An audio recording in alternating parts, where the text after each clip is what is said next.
All right, we're gonna be talking to Pailiaq today. It is raining over here. Hopefully, it's not too loud in the background.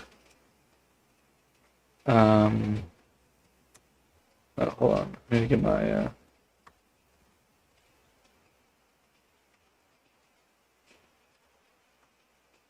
chat in view.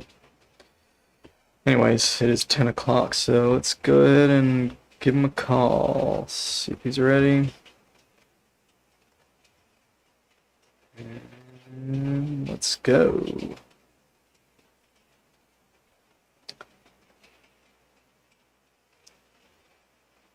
Oh my goodness, why does this always happen?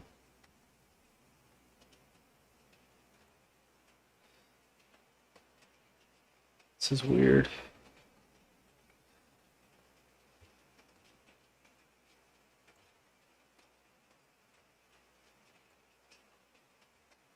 Why is it doing that?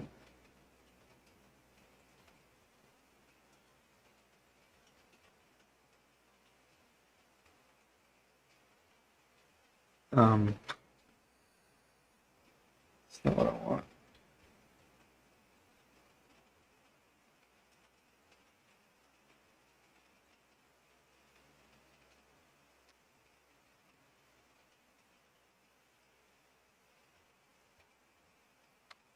Well,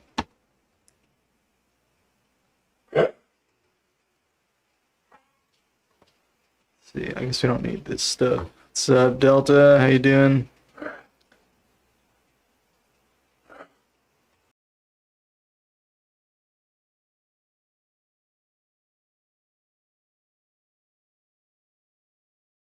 Hello. Yo, dude. What's up? Can you hear me? Howdy. Yeah, I can hear you. Nice. Give me just a second. We are live, and we got you Very cool. on the screen. Oh, look at me go. How you Big on doing? screen. On the Zen Pill podcast. Podcast. I've really made it, yeah. It's raining over here, so it's gonna be extra chill. Oh, nice. I am extremely sleep deprived, so this will be an extra fun conversation. Expect me to stumble over words and forget, I don't know, So, very standard things. so when you're sleep deprived, what happens? Do you start to hallucinate or Uh, I mean, if you push it to like fall really asleep? extreme limits, which I've done a few times in my youth, but no, I just get stupider pretty much. I'm just If I'm just like me, but like dumb. Yeah, that's how I would say. just get a little loopy. Yeah, just a wee bit. If I don't get enough sleep when I go teach, I literally start passing out while I'm giving Yeah. lessons.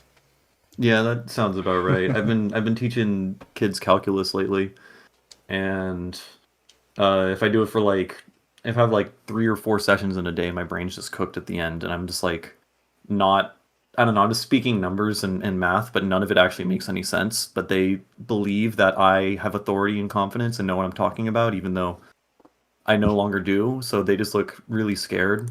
Yeah. Teaching kids calculus, what are these like 7-year-olds or college Yep. kids? No, they're like 15 to 20s. So just like high school and college students and stuff like that.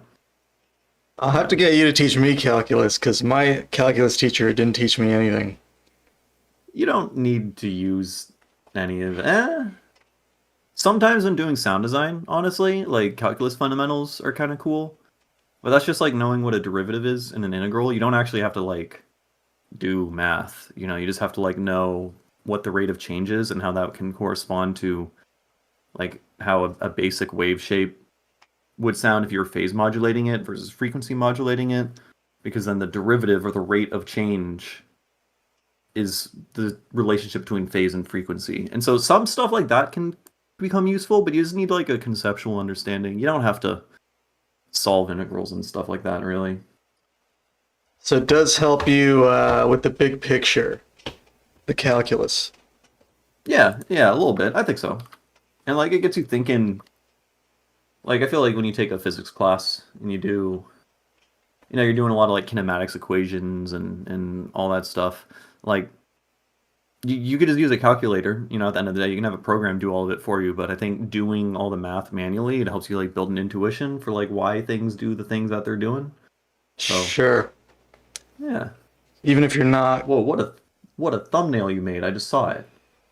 So cool. Thank you.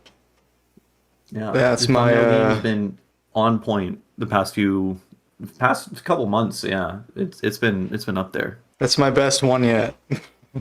Yeah. I don't know, microtonal open jam with the jam, I Oh think. yeah, maybe that That one's one better actually. that one's also pretty good. Yeah. This is my second best one. Okay, I'll take it. We'll take it. Nice. Well, hey man, thanks for coming in today, dude. I'm kind of curious, like, when, like, when did you start making music, man? And did you start just producing music, or did you start with an instrument, or? So when I was like 18, yeah, about 18 years old, I went to a rave and I was like, electronic music is fucking dope. And really wanted to make dubstep. So like after like 6 months of going to raves and stuff, I like wanted to figure out how the people on the stage did the thing. I realized that it was like an attainable thing. You don't need to actually know music theory or be a trained musician and have been playing piano your whole entire life. So you can just pirate Ableton, watch a couple tutorials, and start making beats and stuff, and just see where it goes. And it turned out that I really, really liked it. So I kept doing that for a while and made like shitty dubstep and trap music and like EDM, stuff where like the snares just keep building and it gets super crazy, and then there's a drop, and then it's. I mean, I still do that actually. Now that I'm shitting on that kind of music, but yeah, I just did that for a while, and then eventually just like really started to enjoy sound design, I suppose, and kind of came up with a few of my own like pathways and techniques and stuff, and really like carved that out, and then eventually made YouTube tutorials describing how I did my stuff, and then I quote unquote blew up, at least for like the relative scene I'm in, just doing that. But I don't know if that fully answered your question. I kind of, again, I'm sleep deprived. I'm just rambling. You started going to raves, and you just wanted to Yep. learn how to make the stuff you were hearing in the raves. Yeah, basically. Yeah. So I started out. I didn't know any music theory when I started out. I've never played an instrument. I played guitar for like a couple months before. I had no idea, but with the DAW, you just drag samples in space, and so it makes. What got you to go to a rave though? I imagine you were listening to that style of music already, or did like a friend Nope. say, "Hey, Nope. come to this A friend- party"? And A friend dragged me. He was like, "Let's go to a rave. It should be lit," as we were saying back in 2018 or so, 2017. And then, yeah, I really, really liked it. I liked the experience. I liked the people. I liked the culture and the scene. And I discovered I liked electronic music, and then started to listen to it. So like, I listened to like indie bands like Modest Mouse and stuff before that, and Yeah. never really figured out that I liked electronic stuff until I had like a experience in a live setting, and then did that a bunch, and then decided I wanted to start making it, and then fast forward like 8 years, and now I'm here. nice. And now you perform. Do you play at raves, or do you just do clubs? Yeah, or- yeah. I guess I don't know I how don't that know if works. rave is the right. No, they're all kind of the same thing, but yeah, I perform. My biggest show was actually last month, a little like what 25 days ago or something. I got flown out to Denver and got to play my first out of state show, which was very cool because typically I just play shows that are like within like an hour or 2 hours radius of where I live in California. So um Oh, it's really awesome. cool experience. They flew you Yeah. out there. By flew me out, I mean they gave me a small amount of money that basically just covered the plane ticket and living in the city for like 2 days to do the show. So I got to travel to Denver and party and play music for free, but I didn't, That's awesome. yeah, it was really cool. So hopefully more of that is to come because it was a cool experience, and I want to do more of that for sure. Yeah, sure you will. Yeah. So yeah, well, And also, of course, everyone wants to know, like, what led you to microtonality? Like, what led you to start incorporating Gotcha. that with your music, and what got you interested in So that? my first exposure to microtonal stuff, I don't remember exactly when, but I heard Savish's Gleam at some point, and I was like, it sounds weird. It's a cool gimmick, but I was just like thrown off by it and didn't quite get it because it was like my first exposure to it. And then didn't really like listen back or check back on it for many years. And then in the meantime, I got really into psychedelic music. So Tipper is my greatest inspiration. He basically cultivated and birthed like multiple subgenres of music. There's a whole music scene dedicated to people basically just biting him. I'm one of him, one of the producers I just kind of emulate or at least are greatly inspired by his music. And he pushes sound design and this genre. Let's just say, like psychedelic bass music, electronic music. The sound design is meant to push boundaries. It's explorative. You're trying to find and create new sounds that have never existed before because by doing that you can create new emotions and colors and feelings that have never been felt before, and that's like psychedelic. That's like kind of how I define it a little bit. So naturally, I think once you realize, okay, I want to make new sounds that no one's heard before and present new feelings. Chords are sounds. Temperament notes, they're sounds. They're just, you add notes together additively and build a new thing. So naturally microtonality is the next step to go. So if all my music is made out of like crazy fart sounds and stuff and squelchy weird things that you never normally hear, then like why not start introducing some like out of tune notes and seeing what happens there. Yeah, it So makes sense. Yeah. yeah. And but you don't remember like a specific. So you were kind of more. I think you. It sounds kind of like you sort of embraced the concept of it. Maybe you heard some Yeah. Savish or. Yeah, okay, I would say so. Eventually, I kept revisiting it because I wanted to understand it a little bit more. And I saw like I was exposed to some stuff by like Zero Rose, and um, a couple other like microtonal artists. And actually, I learned to respect it, but it felt like this thing that was just so far out of my grasp. I didn't even know normal music theory. I couldn't even play normal instruments. Um, but eventually, I went on a Sevish binge and listened to nothing but Sevish for like a month and realized that he's like one of the greatest producers that I've like ever listened to. Honestly, he's fucking insanely cracked. Nice. Um, and like even beyond the like microtuning stuff, like yeah, no, he's so cool. He's Yeah. massive inspiration for sure.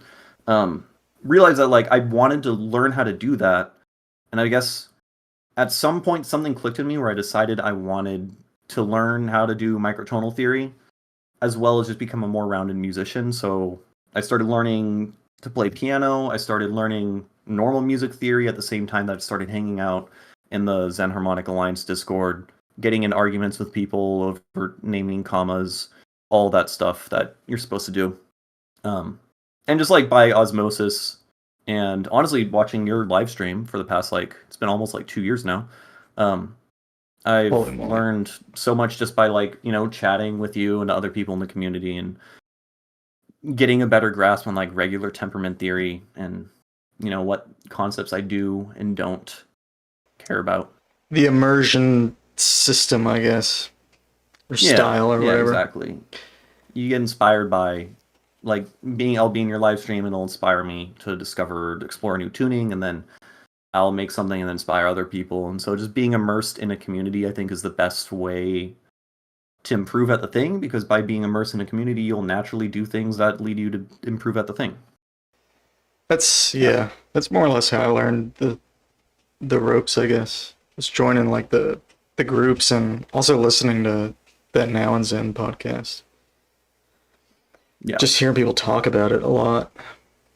But now, Yeah. but now that you've learned stuff, you're making an effort to introduce microtonality to a larger audience. I feel like because you have like Yeah. you have like a microtonal tutorial video, like a intro video. Yeah. So I've been working on for way too long because I'm procrastinating like crazy, but I'm working on more videos in a series. Um, but yeah, I feel like microtonality and Zen harmonic music and all this is like very inaccessible. Obviously, that's like the greatest complaint that we all have.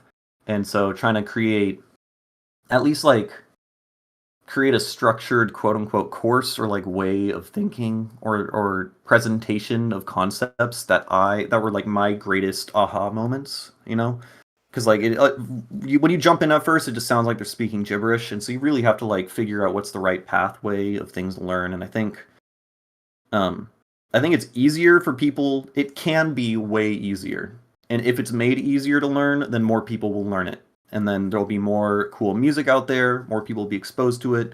Will break everyone's ears, and then make everyone enjoy listening to out of tune notes, and then we'll flourish. You know, so Yeah. it's the dream. Have you done much like Zen pilling? Like, have you converted many people to the microtonal side? I've tried for sure, because I'm friends with some like insanely talented, ridiculously talented producers, and I would say that like I've that they're kind of hesitant about the microtonal thing. They're like, I don't know, it sounds kind of out of tune, but every once in a while, like I'll make a song or show them a song, and they're like, this is really good. And I'm like, yeah, well, it's microtonal, so suck it. And then they'll be like kind of interested, but I think a lot of them are still daunted by the it feels difficult to learn. It seems like an insurmountable mountain, or they just don't care enough to put in the effort to do it. But I think it's something that like you convert people over time, you know. So like my first exposure to Sevish's music, I was like, this is a cool gimmick, but like that's sounds kind of weird and also looks incredibly complicated. But then I was exposed to it over and over again over the course of a couple years, and then realized that like, okay, I do really want to learn this. And so I think I just have to keep harassing all my friends with tuning theory bullshit until they convert. It might take a couple years, but I have faith.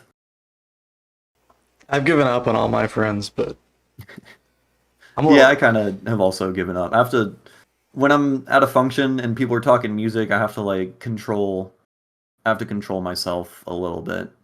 Yeah. Sometimes though, like I encounter people who are talking about microtones, like they're doing it, but usually it's like quarter tones. Or Yeah. you know, I've which is ran into nice. a couple other microtonal interested musicians before, and usually they're like interested in JI. But the stuff I do is usually I haven't ran into someone who wants to make music in 23 tonical temperament before, because like I'm purposefully kind of seeking out shitty tunings because I think it's fun and they sound cool. Yeah. So maybe that's kind of a unique lens, but that's what's cool about microtonal music or whatever. It's such a large umbrella and it encompasses so many different like styles and ways of learning about it and ways of thinking about it. So This is true. Like even if you just think about tuning, like there's so many different categories of tunings. Like you mentioned a few of them, like JI, and I mentioned quarter tones, and then you mentioned 23. Do you want to talk at all about like your preference for what some people call weird tunings, or basically like tunings with bad fifths, basically? yeah, I think, and I feel like the reason why I'm interested in this is like as I stated in as like my thesis reason for wanting to learn all this to begin with is that I want to make weird sounds that no one's really heard before. And so when people are like chasing tunings that have like more accurate thirds and fifths and stuff, that is not necessarily novel. It's like a cleaning up, a refining of a thing that we already know and are familiar with in some sense. Um, but the weird tunings are like inherently more psychedelic. You know, you beat someone over the head with something like really out of tune, it's gonna leave an impact in an interesting way because most people avoid that thing. And then once your ear has learned to accept those intervals, then like I don't know, it opens a whole range of possibilities because there's so many bad notes out there. There's not that many good notes, but there's a lot of bad ones. You know, bad as a comparative term. So I guess that's yeah, no, true, it's just right? trippy. Like it's a larger bucket. But Yeah. even then there's structural properties to like 23 equal, like you have like that are interesting. Like you have an anti-diatonic scale, Yeah. and then yeah, I mean stuff like that where everything kind of gets flipped on its head. Yeah, and that Um, stuff is fascinating. That's usually my go-to. I'm trying to convince someone that the shit is cool. I'm like, there's an anti-diatonic scale, and instead of a diminished chord, you have an augmented chord, and everything's inverted. And they're like, whoa. And I'm like, yeah. And it sounds really bad because the fifth is really flat. And they're like, oh. But I love it, and I think you could justify it with the right like orchestration and stuff. I think that's another thing. This is like a slight pivot that a lot of people neglect is, I guess, sound design and orchestration in terms of like justifying or making certain tunings work. Like yeah, yeah, yeah. like 23 Edo would not work if you were using, I don't know, like piano. I mean, it could work. It would work. It would just have a different vibe than if you're using like timbres that are more simple and sine wavy and less like rich and stuff like that. So it's learning microtonal stuff has led me to also improve in my composition because it forces me to think about timbre in completely new ways I've never thought of before. Yeah. Yeah, I think it's interesting how, as a producer, like even just now, you're saying like your sound design, you're thinking about sound design that's improving your composition. I think that's interesting because, like, obviously, if you're a producer and you're doing sound design, it is related to composition. But for years, I just played piano and I wrote a ton of music on piano, and basically your sound is whatever the piano you're playing sounds like, more or less. Yeah, that's true. So there's like One this. way to also No, go ahead. No, I'm just saying like it's almost like once you get into like sound design and stuff, that dimension sort of unlocks for you. But I think that connection isn't as obvious to everyone. Like not every instrumentalist sees that, or not everyone who composes on an instrument like I did for Yeah. so long. Yeah. Yeah, I think something that's kind of clicked in my brain somewhat recently is that, like if you play notes an octave up on a piano, that's a sound design choice. You're not playing a different note. You're just playing something that has even harmonics of a lower note. And, when you're stacking, if you're playing octaves at the same time, then you're just changing the sound design of the note that you're playing, but you're just changing and modifying the timbre and working with it in different ways.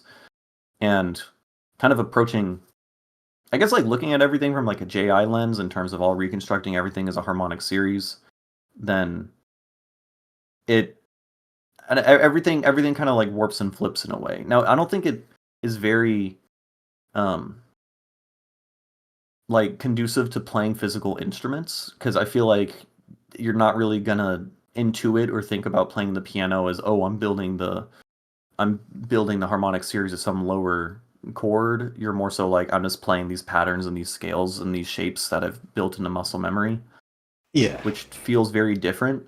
But from like a intentional compositional perspective of like, I'm working in a DAW, I have these chord progressions playing this triangle wave, I can stack it with this other thing playing a sine wave at this interval related to it, and then it's like a more analytical perspective, I think, where it lends a little bit more to this like thinking in terms of temperaments and stuff.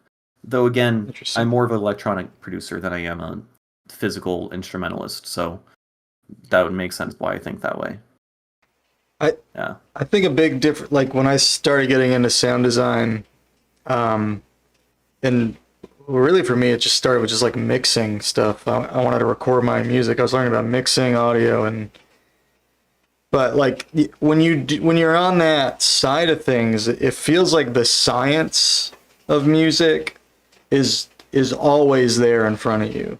Like there's like you're like always right next door to it, and there is kind of this connection. I feel like it's not like the same really, but I feel like in microtonal spaces there's a lot of like very like technically minded people, like math minded people who they engage with music in a very mathematical kind of dry analytical way, for better or for Yeah. worse.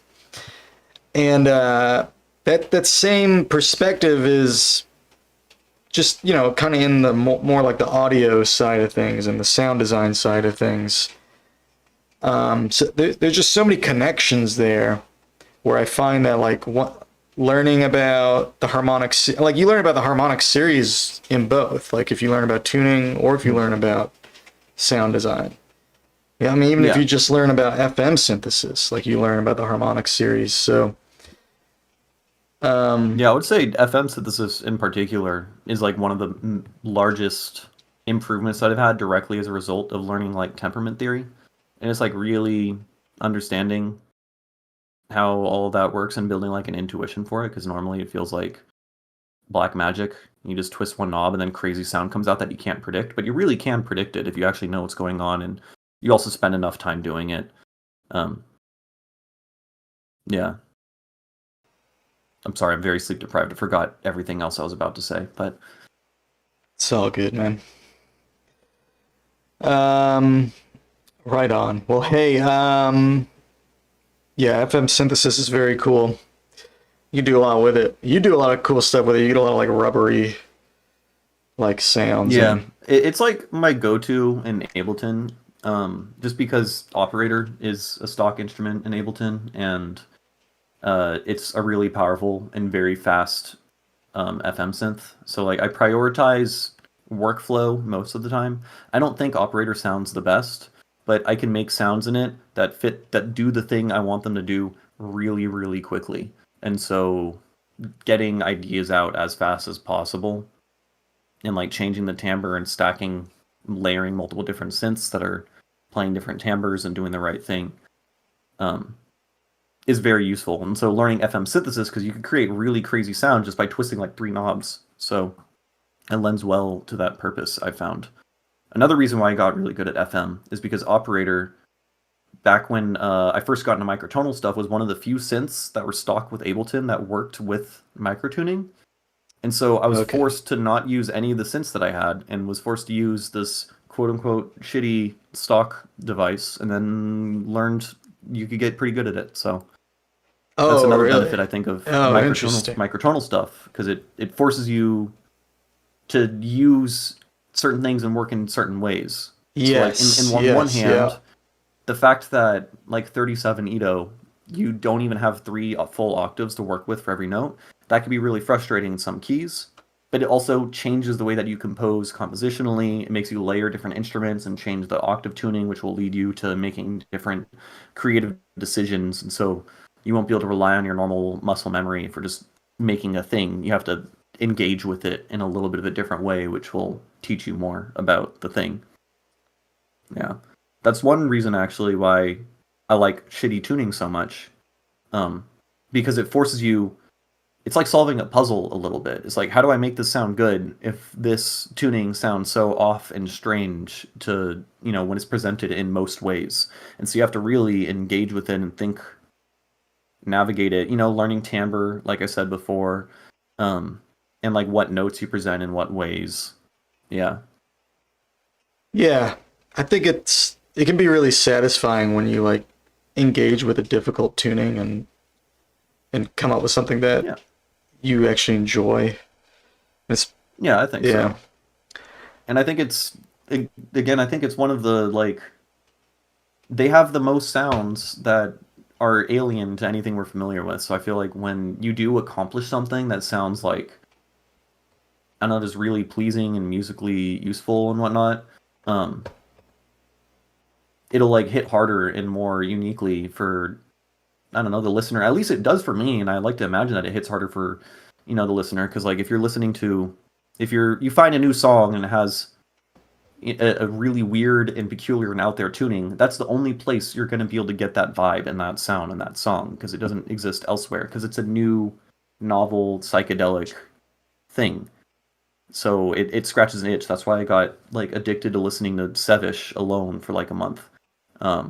Because his stuff is like entirely unique. Yeah. Nice. So yeah, microtones scratch a particular itch. Yeah. Is the audio coming through all right? Because I'm seeing at least the video looks to be a little stuttery at the moment. Looks fine. I don't know if anyone notices anything about the audio. Just let me know. Try to fix it. Okay. No one has complained so far. And yeah, Okay, if good. anybody watching has any questions for Pailiaq or whatever, um, No, just a just let me video. know. Yeah, The video you is don't need to stuttering. see my face. I see. Yeah, Twitch is that's all smoother. right. Okay. Thank you, Delta. Yeah, I haven't looked at the chat in a minute. Um, did you want to talk about any of your so you made a few microtonal apps. Yes. They're like tools for microtonal Yeah. musicians. Maybe I can show off, Yeah, unless I mean, I or if you could. want to show any of them off. I don't know if you want to do screen share or Yeah, I can screen share and show a couple things. So I've been working on one good way, really good way I found to like understand temperament theory and tuning stuff was by programming temperament theory stuff. So like when I first got into this, I made a Python script that would calculate MOS scales in every Edo. And to do that, I have to really understand how MOS scales work and how the generators work and how to define them and what criteria and how to filter out ones I don't want. And so like that's the best way to learn something, right? The best way to learn anything is to actually engage with it. So, if you just read, oh, this thing is called this, you're gonna forget it. But if you engage with it and make a song in a scale called Pajara or whatever, I now have an association, I have a memory of me doing a thing and really engaging with this concept, and then I'm gonna remember that scale for the rest of my life, right? Um, and so I find like, yeah, programming stuff to be super, super useful. But yeah, I can here. I'll share my screen. I'll just like talk about a few of the things. Some of them, sure. yeah, they're pretty cool. So on this GitHub link right now, I am working on a website, and when the website's done, then I'll just make this redirect to the actual website. But I'm gonna have all these apps, and it's gonna look a lot more pretty and stuff. But so I guess we could talk about functional harmony. So I read Yeah.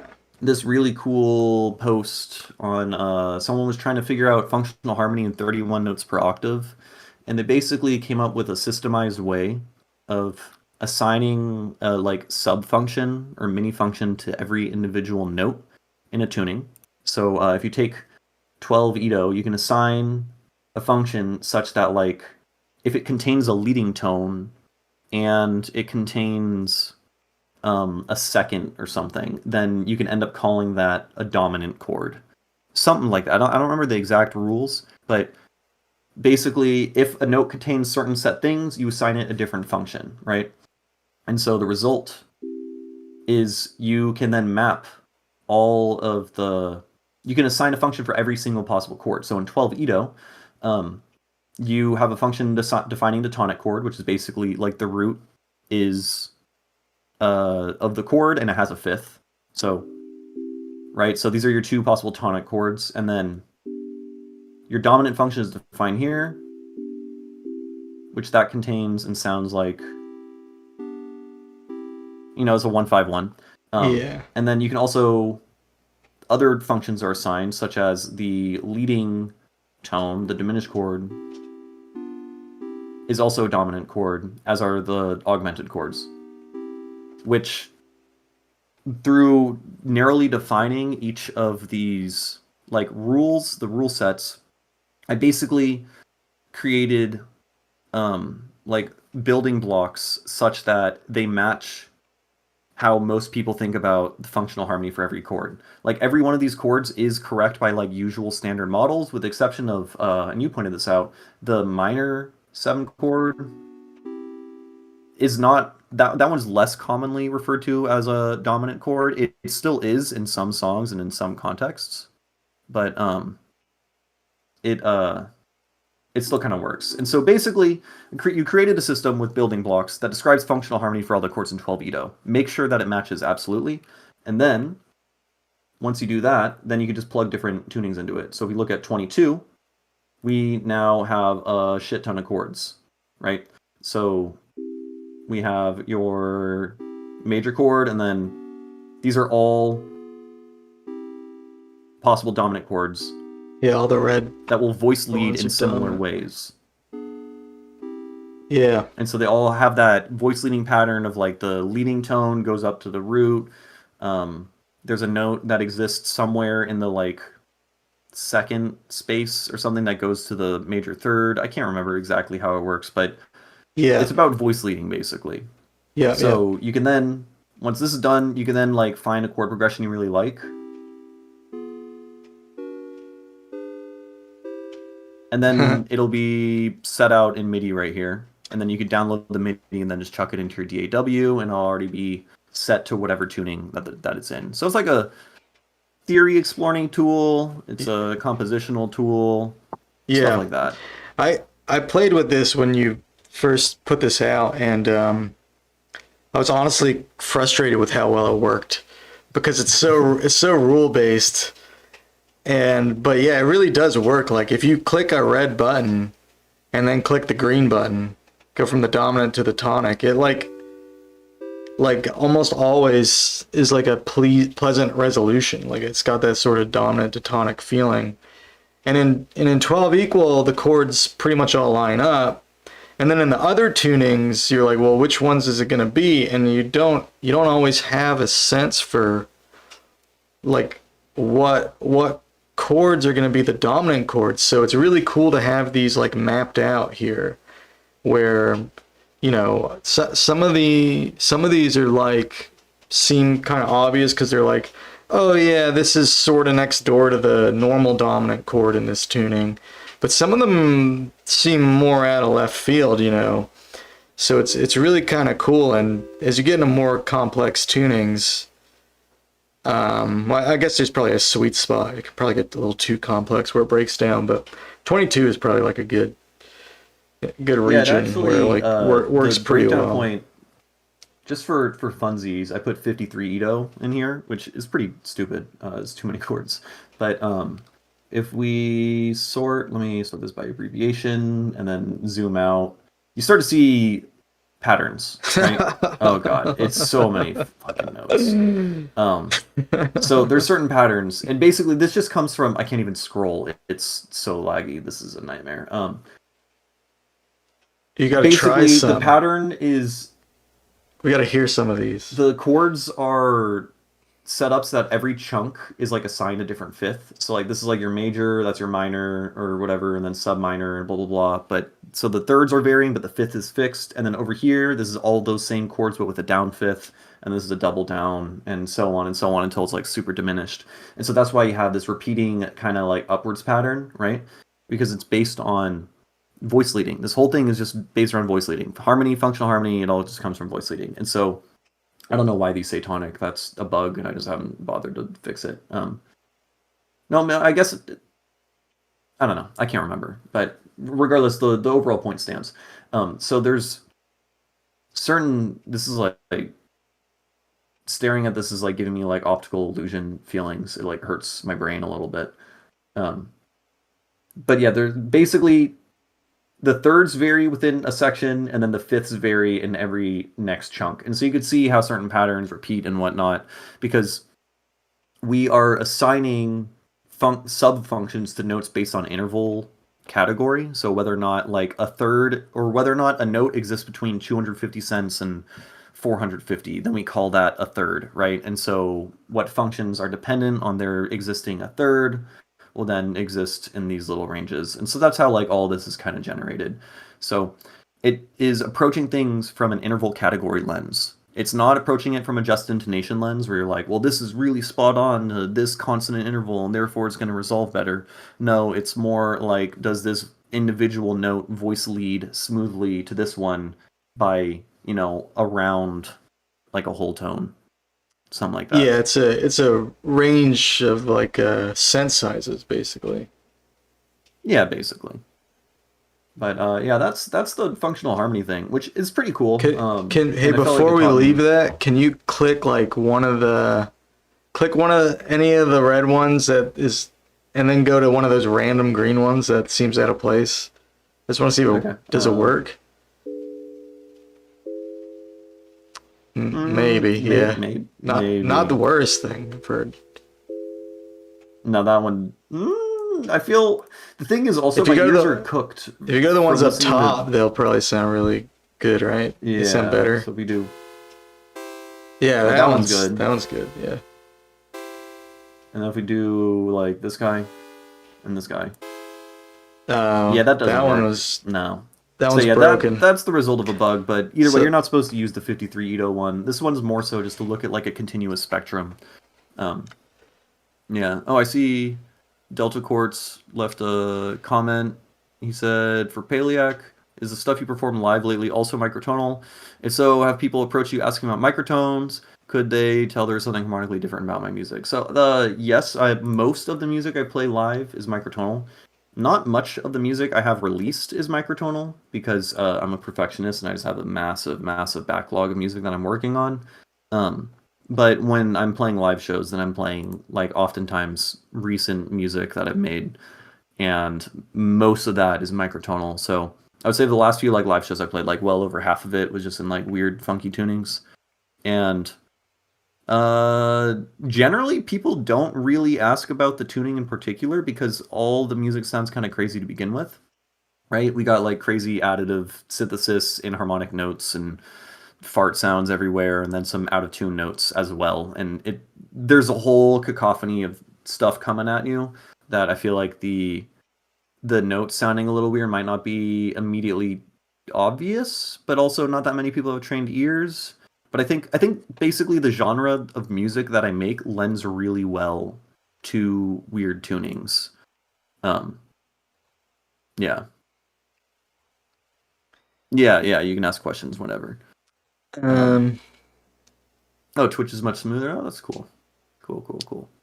My question, when you first started producing, making dubstep, was it dubstep, or did you ever experience? I made bro step for the first.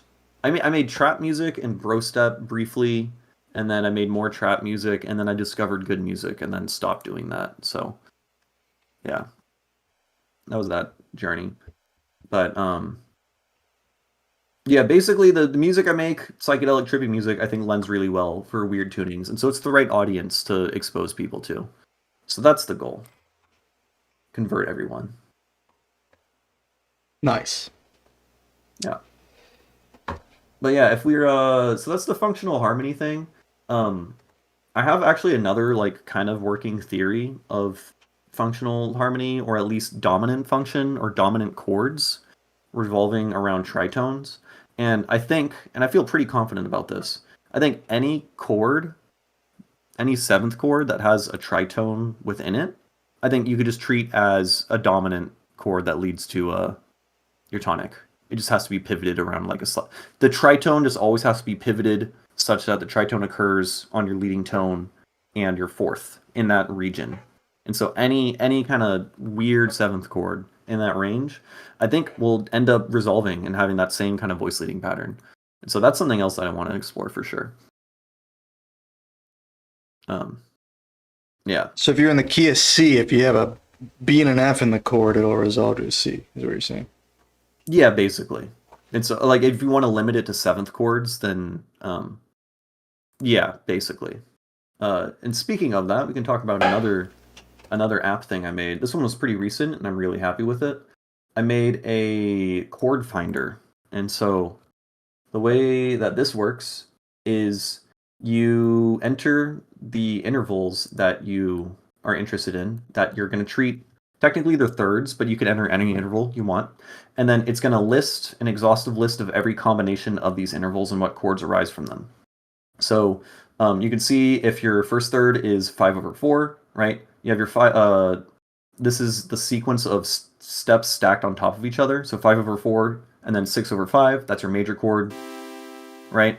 And wait, we can make this in just intonation, right? And so that's justly tuned. You can also make this play in whatever Edo you want. So we can make it in 41 right now.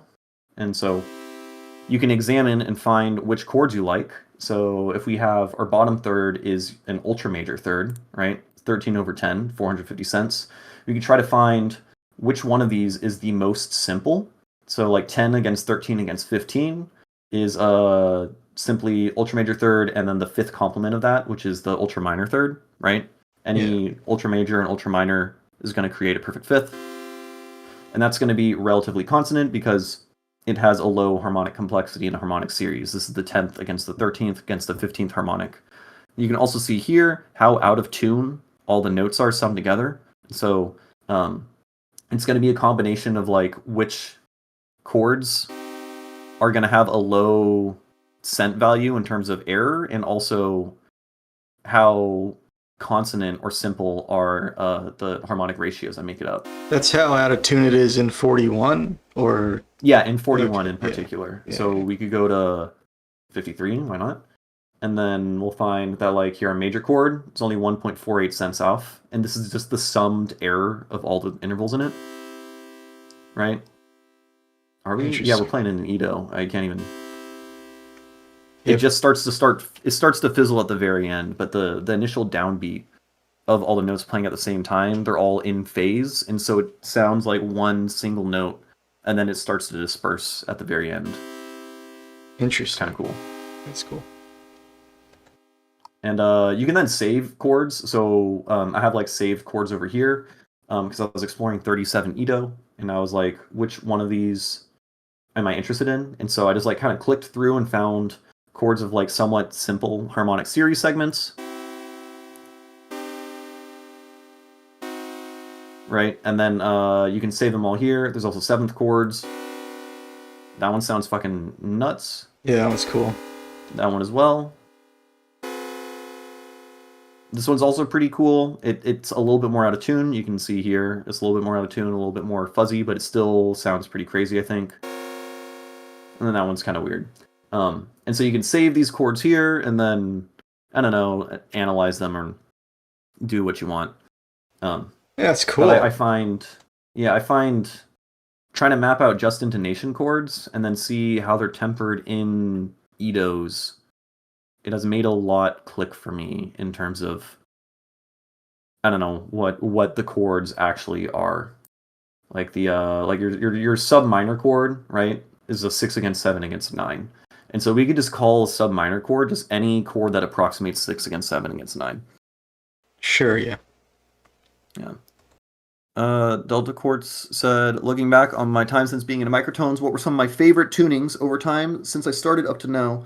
So in order, 17 was I think the first one that I made a song in that I liked. I love 17 still. I think it's very beginner friendly and also very deep and sounds cool. And then 7 Edo also. Shout out 7 because it's extremely easy to write in and still sounds good and is kind of like foundational and fundamental for scale theory and temperament theory in general. You're kind of comparing a lot of stuff to 7.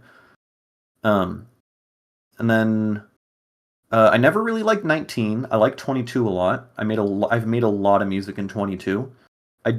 And I can't believe it. beyond that, I mean, I've tinkered and messed around in like 15 and 16 and 20 and 21. Those are more recent stuff, but 17 and 22 and 7, I think, are all really nice beginner-friendly tunings for sure. And then last year, I became fixated and obsessed with 23 Edo, and that's my favorite one by far, simply because it's a dual fifth tuning. You don't have a good perfect fifth whatsoever, but you have two really sharp and really flat fifths. And there's a lot of really, really fascinating like scale construction stuff that you can do in regards to how close 23 is to 24, and 24 is just 12 but a superset of it. So you can take any scale that exists in 12 or in 24, and then you can, what I like to call hobbling, where you cut one of the steps short and then you just cram it into 23 Edo. And so if you were to have like your major scale, it has like the same major scale step sizes as 24 Edo, but the very last step you can make an extra small leading tone. And the result is you have a scale where instead of it being a stack of fifths that creates the entire scale, like if you were to create a Lydian scale, it's a stack of alternating sharp and flat fifths, which creates this really kind of wonky, kind of out of tune feeling because it's not self-referential in consistency. and it sounds really neat. I don't know. Every other chord is going to be a chord with a sharp or a flat fifth, and there's like over 100 different possible variations of those types of scales, and that's just in regards to the diatonic scale and all of that nonsense. So 23 is really cool structurally because it sounds bad, but you can make any scale basically appear in it, but it's kind of like a wonky, messed up one, and I like the wonky, messed up stuff. And so, yeah, that's been how I approach most stuff lately this past year. Interesting. Yeah, that was a long ramble. No, that's good. And then, if you want to talk a little bit more, I have a couple other apps that are cool. I have an interval scent trainer. This one is fun. This is basically for just memorizing different scent values. And so you can like play this, and I'll just ask you how many cents is each interval. This is 1072. Yeah. This one is the neutral seventh, so it's 1049, so on and so forth. And so it keeps quizzing you. I actually found doing this to be really, really helpful for understanding and quickly intuiting stuff. Like, yes, you're memorizing a bunch of numbers, but you don't have to look up numbers when you're reading something. You could be reading someone talking about, I don't know, a just intonation scale, and you just see the numbers and immediately you're like, oh, that's a sub minor third. Oh, that's a neutral sixth or whatever. And building the pattern recognition, I think, is really useful for like quickly intuiting a lot of stuff. I think a lot of strength in most things comes from like speed and workflow and being able to navigate a thing quicker and not having to expend mental energy calculating stuff. It's like why I think workflow in music production is super important. Like learning to be really fast with sound design, creating sound design generation like racks, such that you're making a song, you put a single sound into it, and then it spits out a bunch of different other sounds. I think workflow and speed is just super, super fundamental. So I recommend messing around with this and trying to memorize a bunch of intervals. It's fun. It's fun. I've enjoyed it. That's the interval scent trainer. Yes. That's what that's called. And I do have some links. I think I have that one linked in the video description. And then I think I have the functional harmony one as well. Yeah. That spiky thing says, can multiples of 23 Ito also hobble? Yeah, because a multiple of 23 has 23 in it. But also, any scale can have hobbled scales of adjacent Itos. So 23 can have hobbled scales from 24. It can also have hobbled scales from 22. 25 can have hobbled scales from 24 and from 26. So, yeah.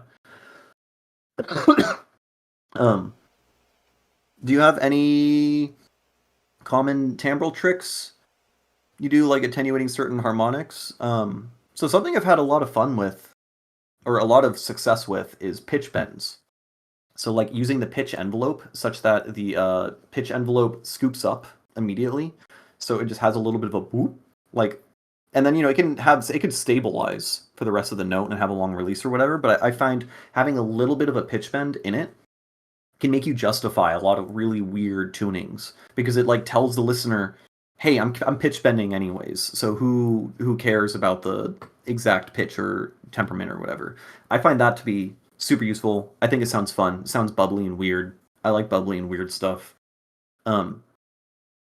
Yeah, and then otherwise, just simple, like for weird tunings, just simple timbres, sine waves, just like a couple sine waves or whatever, just really low harmonic complexity, or make it bell-like or something in harmonic timbres, using FM synthesis with like a really short attack for the carrier or the modulator wave, and the modulator's out of tune such that it creates an inharmonic timbre to begin with, so it starts to sound kind of bell and gong-like and reminiscent of gamelan. I feel like you can, when the timbres are weird, you can get away with anything. And yeah, with Zen timbre, that's technically, I guess, what I'm talking about. I've not really experimented with it much. I think it's conceptually really interesting. I think it sounds bad, generally, when all of the sounds are of a Zen timbre. I've just yet to hear something personally that I found compelling made with the Zen timbres concept. But I'll be proven wrong, I'm sure. Like something, I don't know if you also experience this, Gordon, but I will hear a song that I don't like in like 19 Edo, and I'll just write off 19. I'll just like, okay, the whole tuning must suck then, which is really dumb.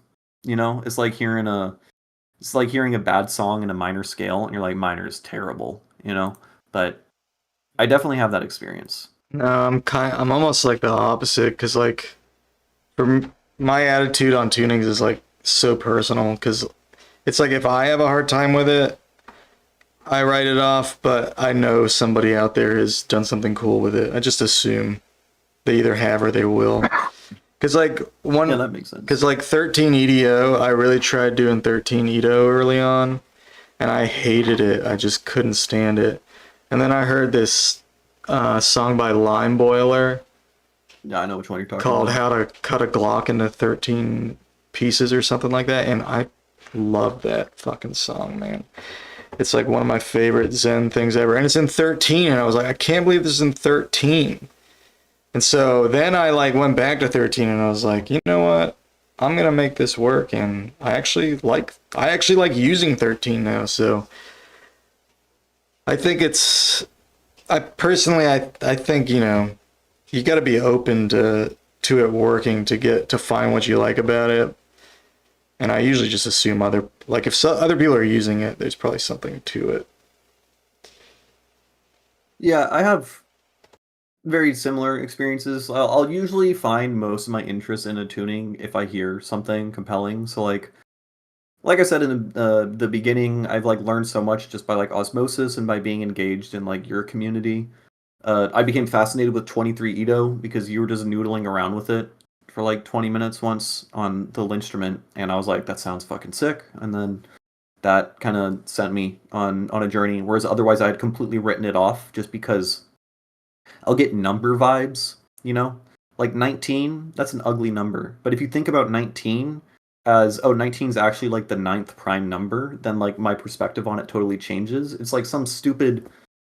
The shape of the number makes me think that it's just not cool. Like 31, lame. All the 30s I immediately think are lame just because the number 3 in the front it's mid. I don't know what else to say. Like the 40s are more compelling even though they're too big, but I just think like it's who's yeah, going to say their favorite number is 37, I think it's No one. good to be like I don't know if good is the right word, but I think it's helpful as a composer if you're opinionated because there's just it's in microtones especially because it's like Yeah. there's too much. I mean, but it's true even outside of microtones. Like if you have a strong opinion, it's easy to like I don't know, just to figure out the next step, and Yeah, like that I agree. It's like a double-edged sword a little bit because you'll shut yourself off from really cool stuff, but right.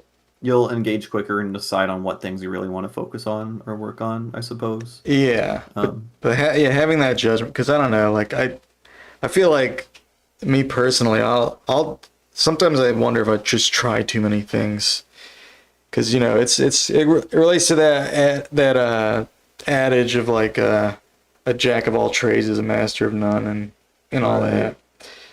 Yeah, I find at least for like creative work and stuff, it's important to diversify the experimentation with focused torture, self-torture. So like I'll have, like right now I'm going through a phase where I'm experimenting with making a bunch of these apps and trying to figure out like easier ways to compose in larger tunings, and I'm not making much music at all. Um and sometimes I'm just twisting only knobs, just making sound design, and none of those sound design will ever be used in a song, but I'm just building experience. And then sometimes I'm just focusing on mixing and mastering. But I guess I go through phases of like broad experimentation where I accomplish nothing but like just learning phases.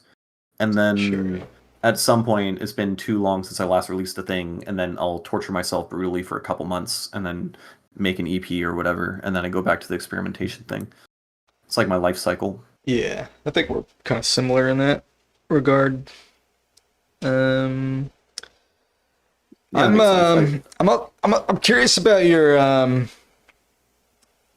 live streaming. You've been live Oh streaming. yeah. How long have you been live streaming? And what got you into that? Um. Why'd you decide to start doing that? Well, I have the YouTube channel. So I one night at like 2 in the morning just impulsively decided to record a sound design tutorial, and I posted it on YouTube. And then I didn't look at it for like 2 weeks. And then when I looked back, it had like blown up on the algorithm. It had like 3,000 views or something. I was like, what the fuck? And then it just continued to kind of blow up. And then I had a YouTube channel, and then I had an audience. I had like 200 followers on SoundCloud after 6 years of producing music, and then I just got lucky. Making music and building an audience is a luck game. It does not have to do with talent. It has to do it focused effort. Talent helps, and effort and working on promotion helps. But I'm just lucky. So, anyways, why did I start live streaming? So I had a YouTube channel, and I just felt like I've enjoyed watching other live streamers. So like the Whittler, he's an electronic music producer. He would live stream like once a week, and I found his community and his live streams to be super motivating and super helpful. Um, I'm on my computer all the time, anyways. I'm engaged with live streams and watching live streams all the time. Seems cool. There's the loose potential delusion of me being a wildly successful live streamer and living off of it, and so that's that's there. Um, and it also what I really found out, and I didn't quite know it when I started, but it would be extremely useful for productivity because once I start live streaming, I'm just gonna work for like 2 to 3 hours. I'm not gonna get Yeah. distracted. I'm gonna be focused, and I've done it to the point now where almost every time I produce music is when I'm live streaming, which is like a blessing and a curse because there's probably a lot of times where I normally would produce music when I wasn't live streaming, but like, it is what it is. But I found it to be useful for like, my musical career and building an audience, just because people will stumble into the live streams and learn stuff, building a community, being able to scratch the social itch so I can stay cooped up in my room and produce music all day, every day. Yeah. So I don't have to go outside to meet people. I can just talk to, text on a screen. Right. And yeah, no, I mean, it's been fun. It was pretty nerve-wracking for like the first like month I did it, but then eventually it just started I got comfortable with it and natural. A lot of my friends that I've like encouraged to like start live streaming as producers, they would do it like 2 times and they're just like, it's just anxiety inducing, and then they would give up. I'm like, no, you got to break through it, and then it's fun. You Yeah. also become a better speaker, I found. I would like to think I was more awkward generally before I started live streaming. So there's a benefit there. Yeah. It hasn't helped me yet, but I'll get there. It's encouraging. Yeah. But yeah. No, I mean you're very I feel like you're very good at it. You're a good host and very articulate. Do you get a lot of questions on your stream? Do you do a lot of tutoring on there, or is it Yeah, I would say more? a good amount of the time. I don't know. Anyone asks a question on how I did a thing, and I'll probably just like decompose and explain how the entire song was built up from the ground up or whatever. Yeah, sorry, I'm blanking. I'm sleep deprived. I will continue to blame that every time.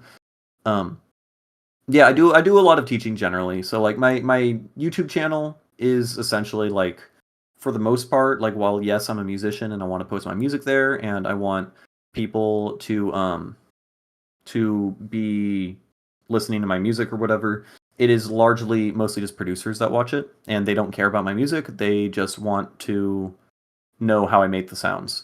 So what's the best way to get them to listen to my music? Make them listen to me making the music while live streaming. So a lot of the time I'm just like teaching production techniques and explaining how I made the songs and all that stuff. Also giving feedback. I find giving feedback to be really useful as Yeah. it helps your own ear. You're giving back to the community. It helps them out.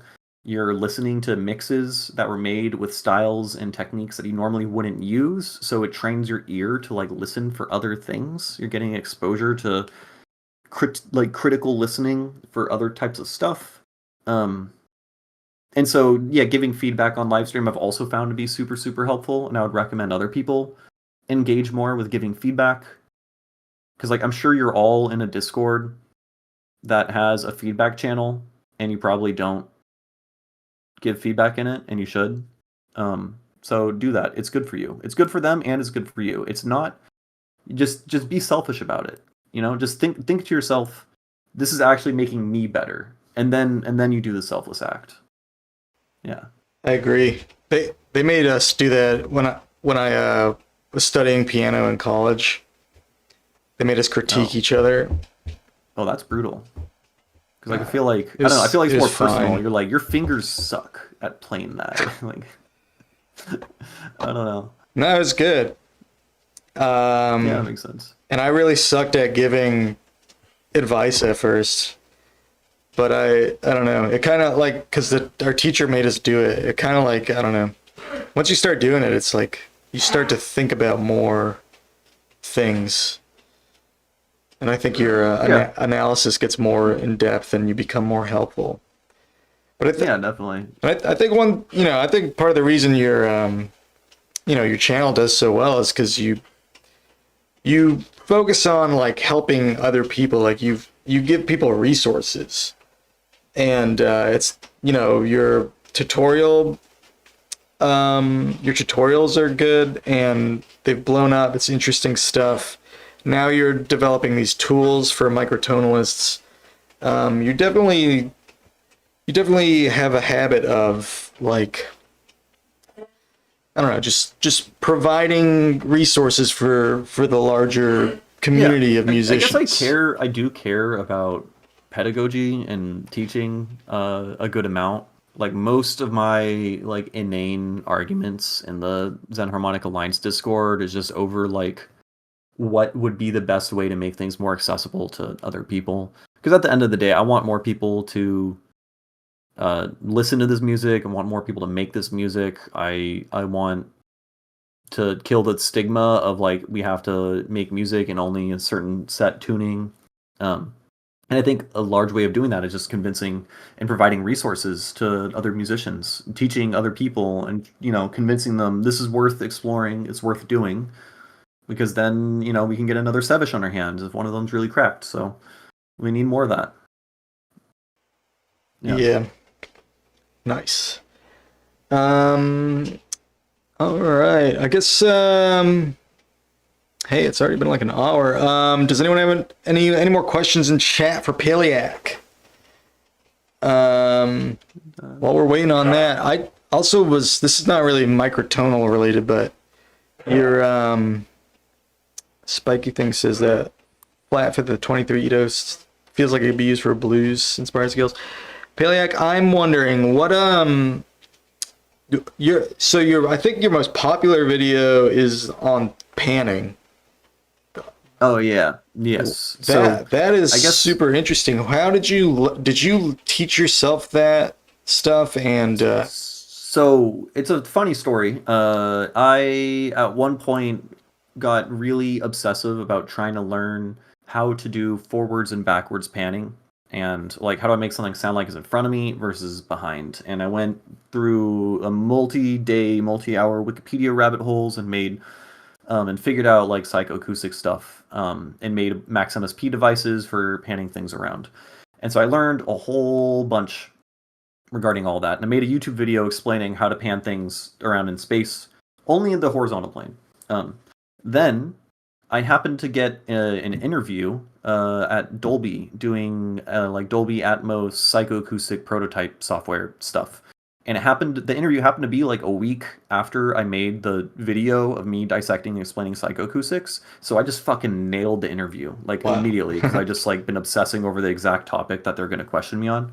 And so then as a result, I learned way more about height panning through working there because you have to engage with how to virtualize objects coming from above you, like different, how to make speakers, create wavefronts propagating from different directions and stuff, bouncing sound waves off of the ceiling, how that all interferes and works with the human pinna, how everyone's ear shape is different from each other and whatnot. So I learned a ton and was given a bunch of really cool resources, and I figured out like what are the proper things to like look up and research. And so then I went back, and that original rack that could pan really well in the, the horizontal plane, I figured out, okay, let's add a vertical direction as well. And then I made a video, and it popped off, and that was super cool. And that was like I would say that's where the bulk of my viewers found me from. I think that's where I saw that video, like before you ever showed up in my stream. I recognized your name because I watched that video. Oh, very cool. Yeah, it's cool. That is super neat. Yeah, I hope someday the microtonal stuff will pop up in the same way or pop off, but yeah, that is perhaps a bigger ask. Who knows? I mean, it's growing for sure.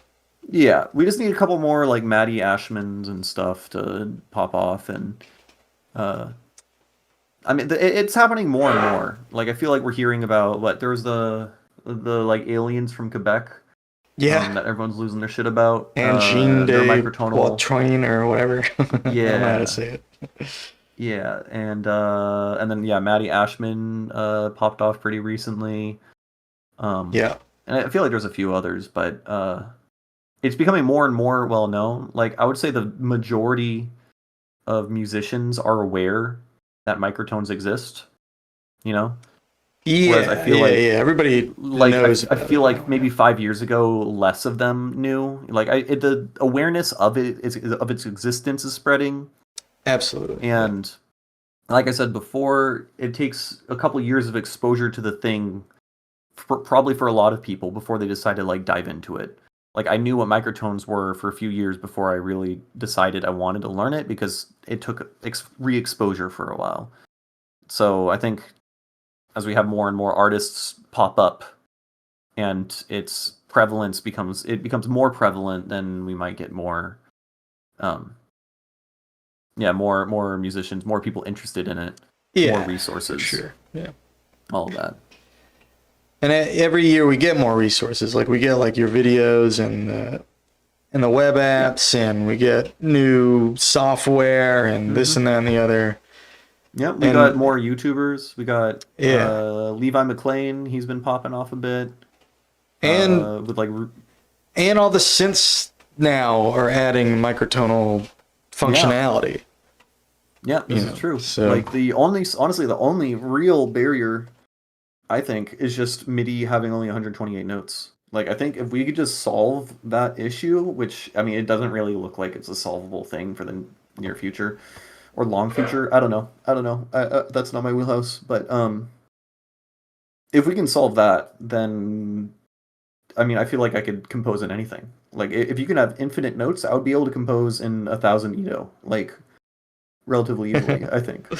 Really. No. Wow. Nice. 24 Ito spiky thing, that's right. It's not microtonal enough. And Jean de Poitrain or whatever. Uses 12 SMH when we get into rank 59. Oh, 24. Yeah, I see. Yeah, because 24 is like normie core microtonal music, kinda. And again, it's the thing where it's like number vibes and elitism and gatekeeping a little bit. Like, I know there's a lot of really cool stuff you can do in 24. But I feel like if you get into this, then you're probably gonna be steered towards the weirder stuff. Probably. You gotta go farther than 24, come on. Yeah, you gotta go 23. Yeah. So much farther. Right. Yeah. Nice.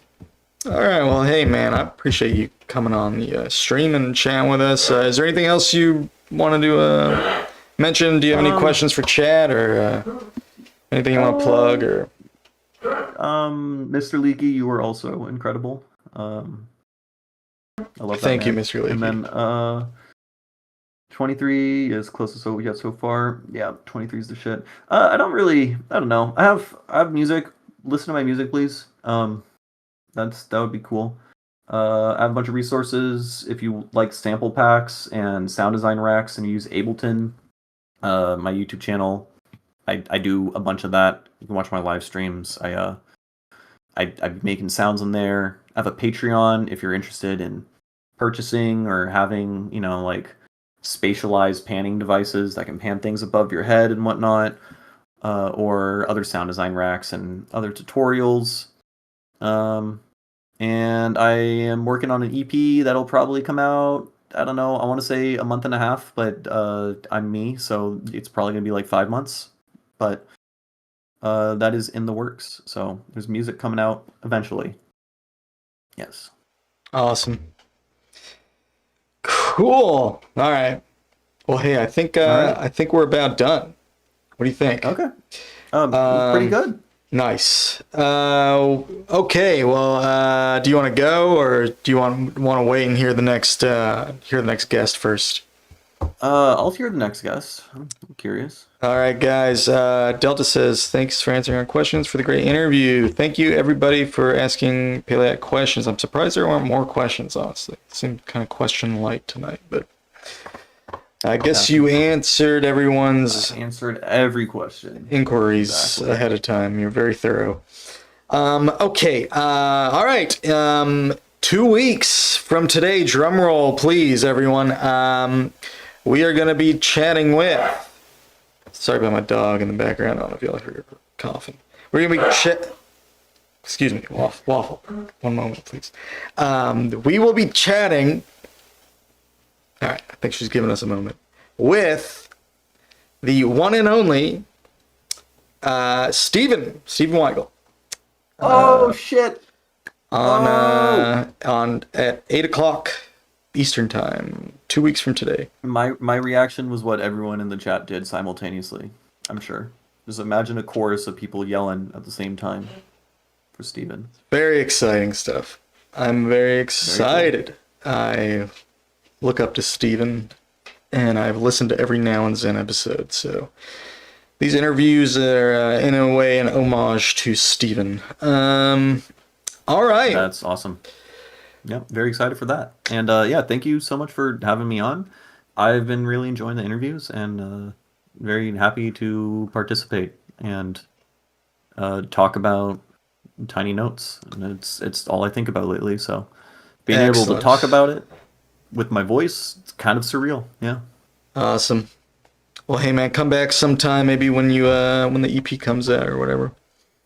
Yeah, for sure. Set that up. We'll do. But all right, man. I'll see what are you about to do? Probably in the chat in like 20 minutes. Oh, right on. Cool. Yeah. All right, see ya. Later.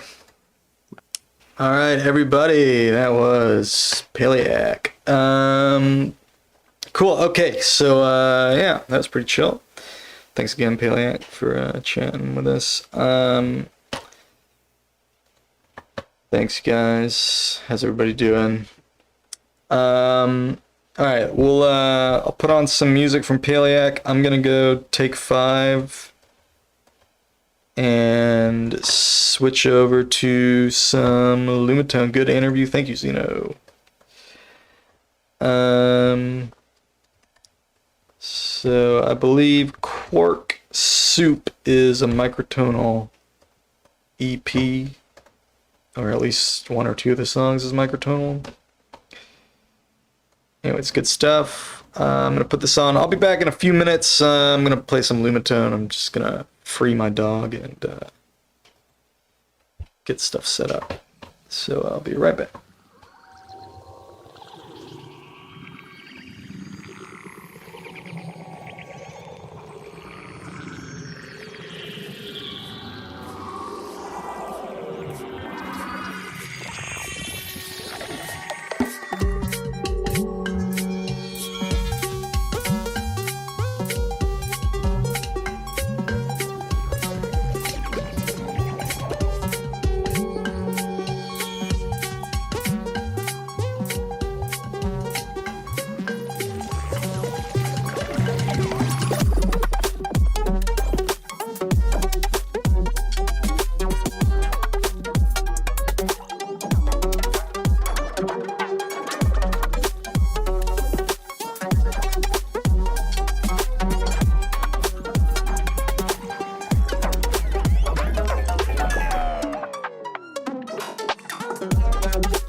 Oh, I thought I put the whole album on, not just the one song. I need to eat something anyway.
Where's my microphone on?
Gonna Pailiaq.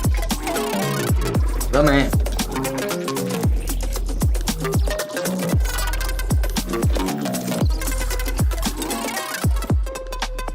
What a flawless interview that was.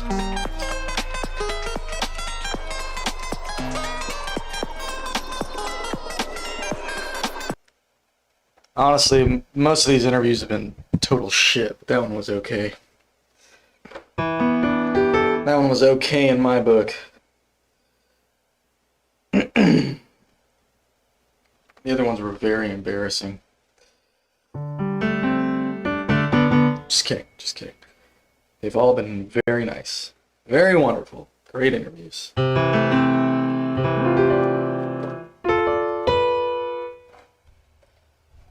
I'm so fortunate to have had such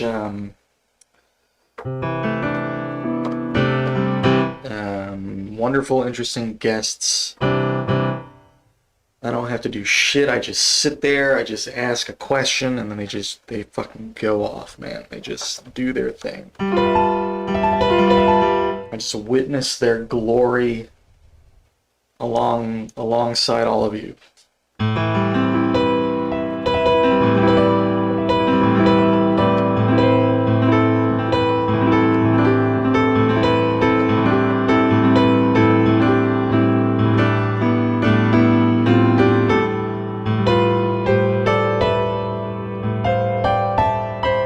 What?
I've been working on this Blair Benzel cover, basically. I wonder if I can remember it. Probably not, but I'll try to remember it.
was something like that. I mean, that was obviously not smooth at all, but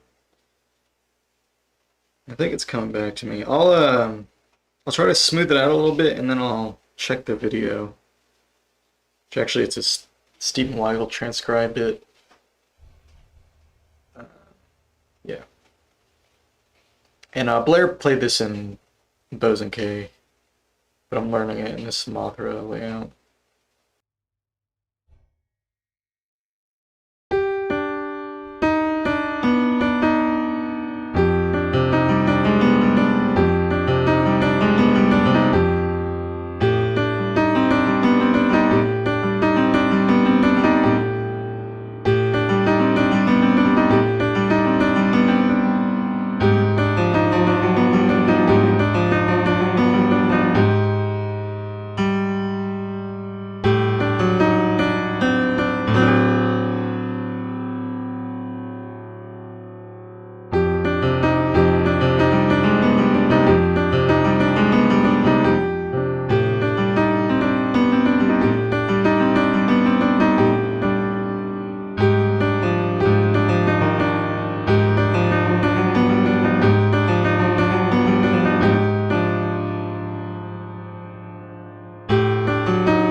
I want to figure out that crunchy chord that Pailiaq was playing in 37 Edo. I have a 37 layout somewhere. Yeah, right here. So I think it was like 7, 8, 10, 13 or something.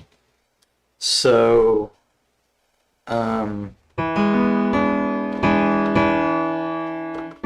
that'd be 7, 8. 10 would be here.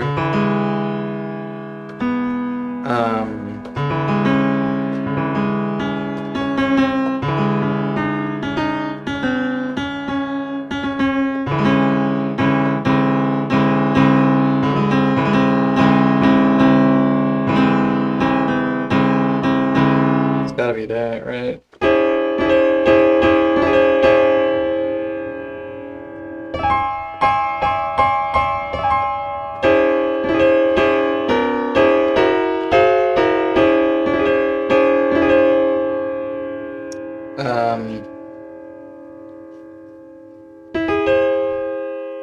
Interesting.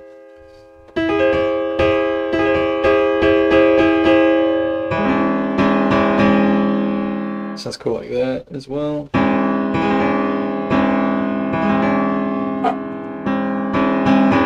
Be like 8, 10, 13, 14.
37's pretty interesting.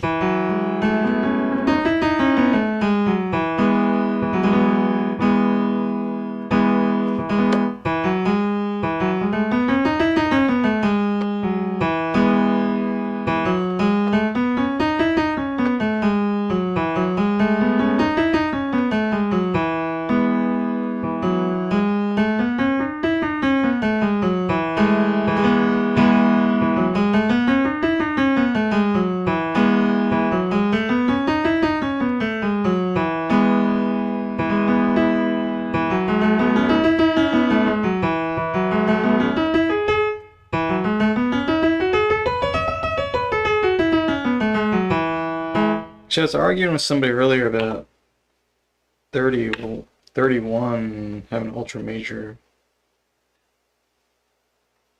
third. Which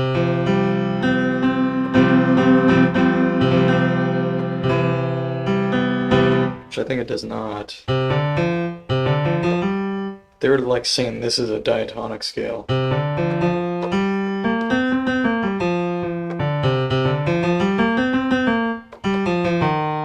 But it's not.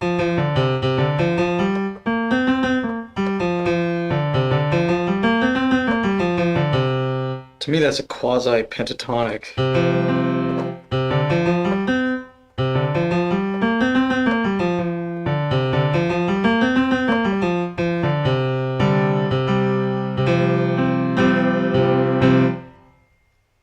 And 37 has a very similar one, but that's the Moss so-called diatonic.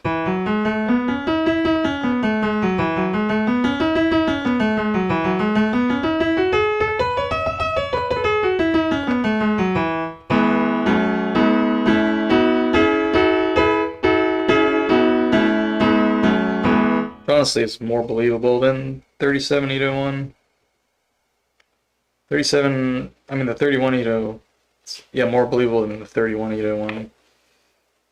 This is like completely...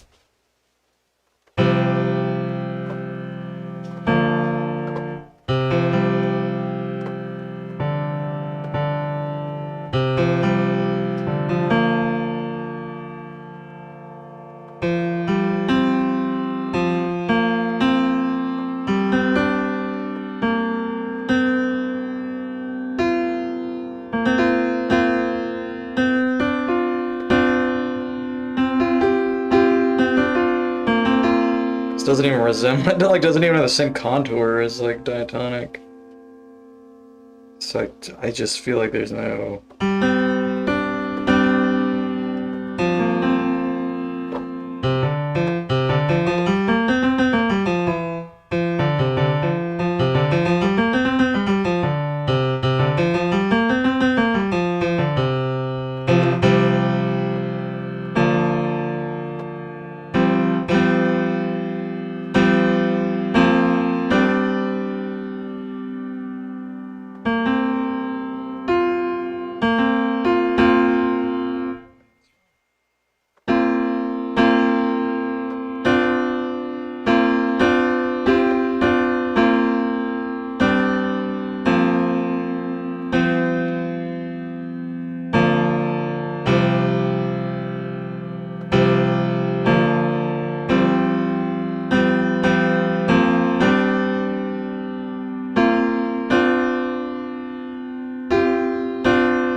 Yeah, it's like, I don't really buy the ultra major thing.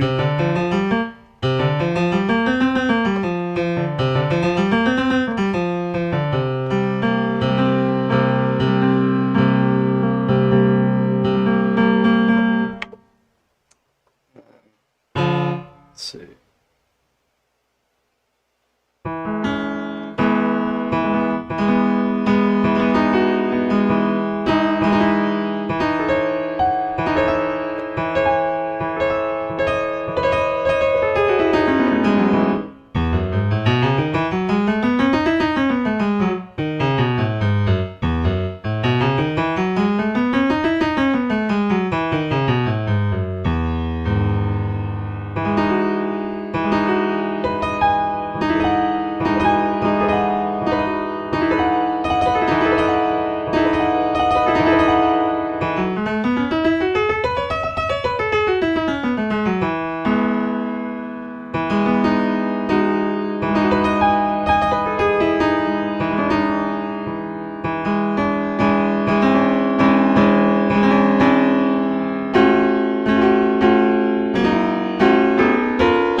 Oh my God.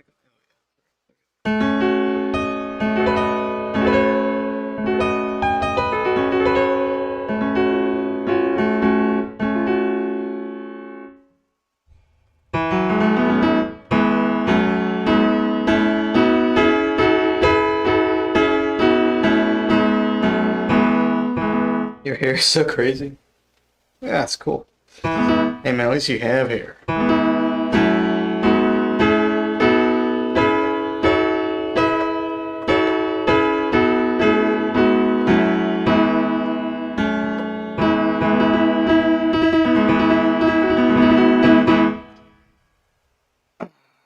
YouTube VOD starts 30 minutes into the video?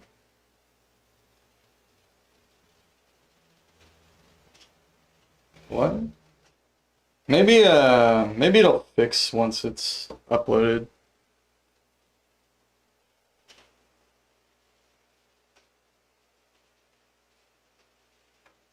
That's really weird. Maybe it'll fix when it's uploaded. It says, let me check. Let me just make sure it says everything's cool. Oh yeah, it looks like that from mine too. Huh. Y'all were saying the stream was stuttering? It says the stream health is good. And I'm looking on YouTube.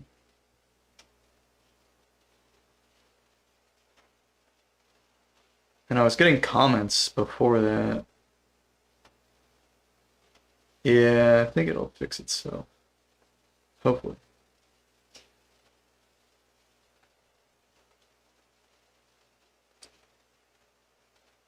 Yeah, I don't see two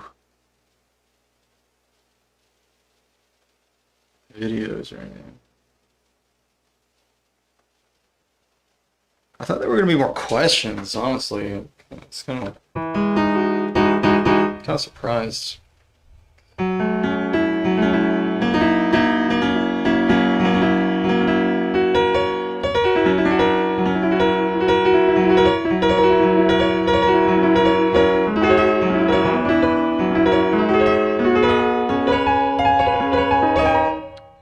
He had plenty of viewers though. It wasn't that really. Just was not a lot of questions. Oh.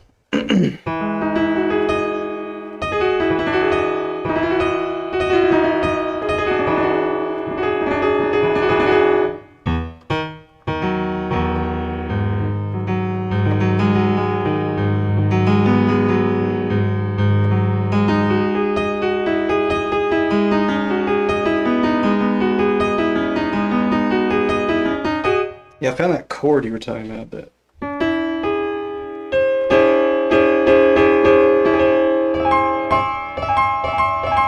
I kind of like it like this. Put the 7 on top.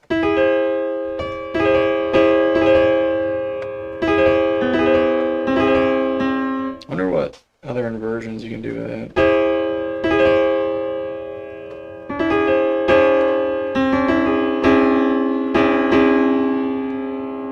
For some reason that sounds like the least interesting.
that sounds.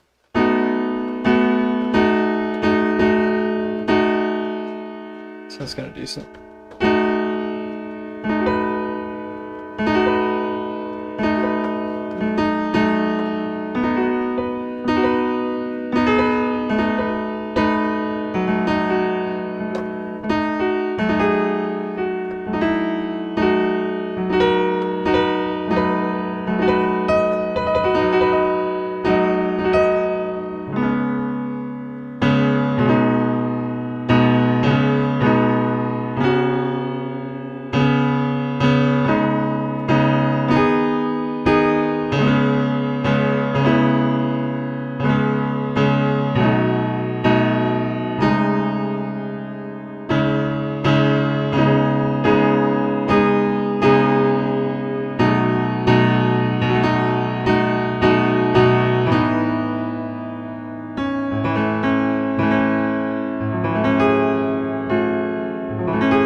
There's a scale someone posted in the Discord. Maybe I'll go and just look in the tuning of the year threads and start messing with this stuff people have been sharing. I kind of feel like there's just been a lot of like people putting stuff out there. That's kind of all I've been doing too.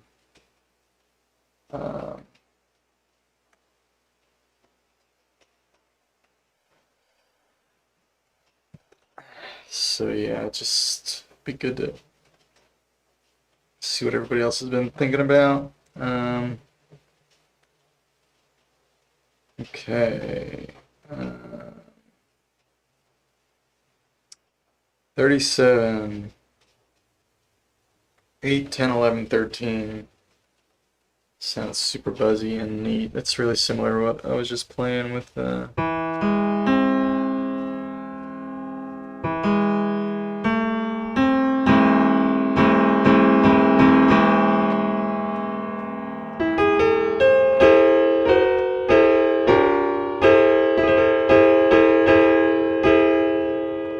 And then Pailiaq mentioned that same chord, the 7, 8, 10, 13 here.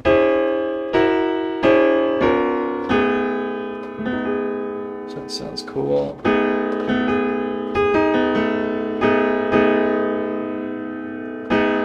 11L2S.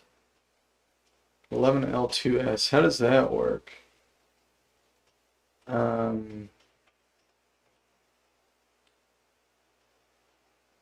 11L2S. So would that be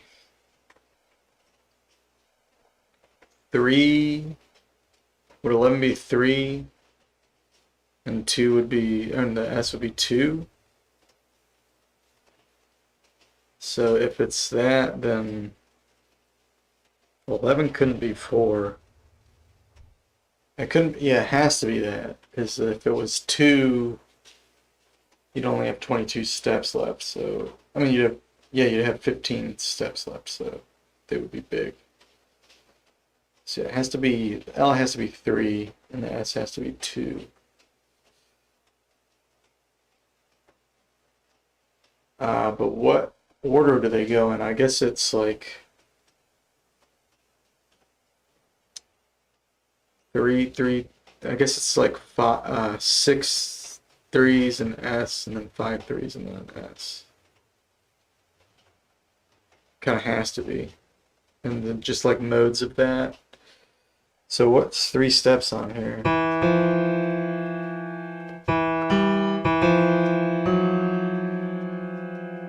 I see. Okay, so.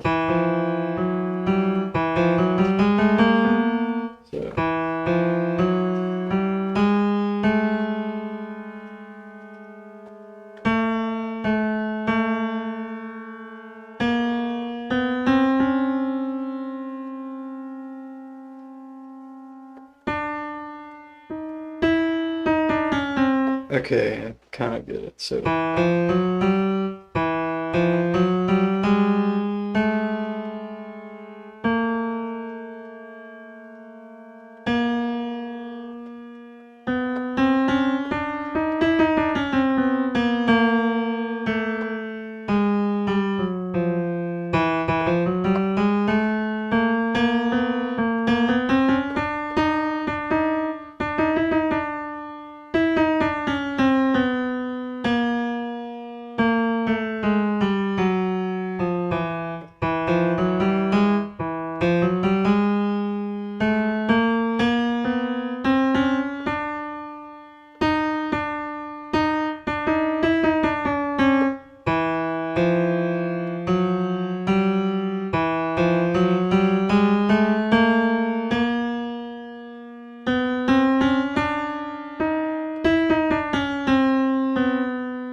notes, man. Too many notes.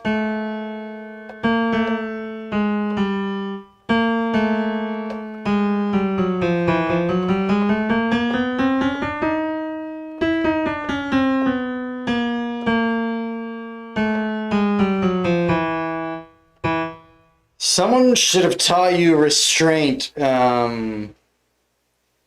on the Discord server. That is too much.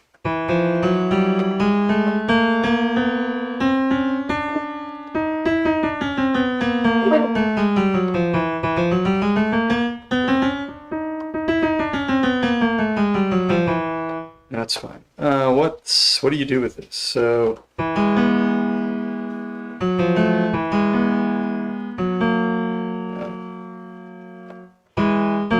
got these things. You know, these flat fifths.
This is like an easier version of this.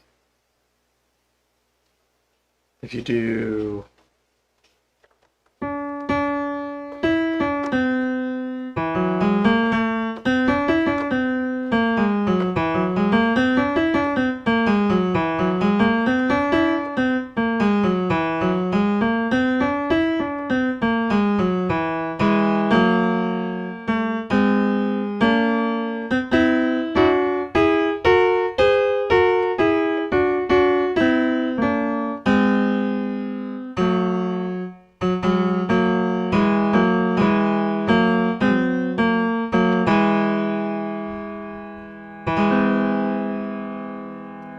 These are just this 5/4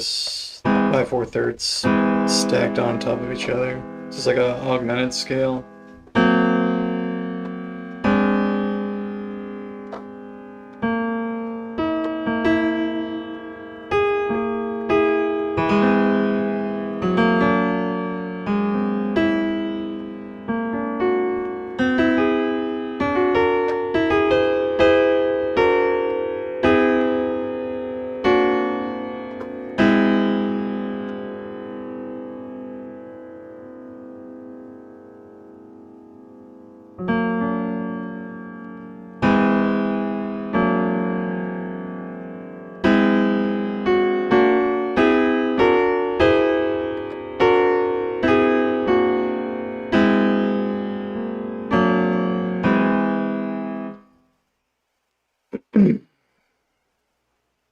So that's a different scale though.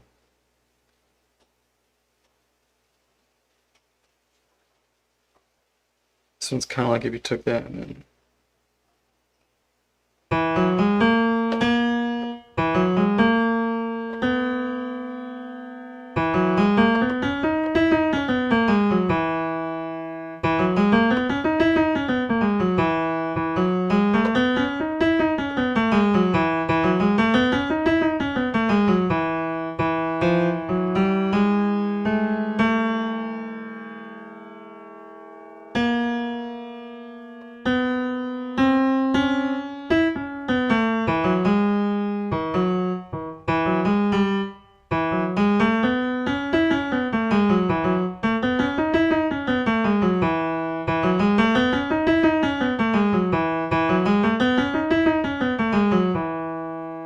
That'd be a subset of this. You could do.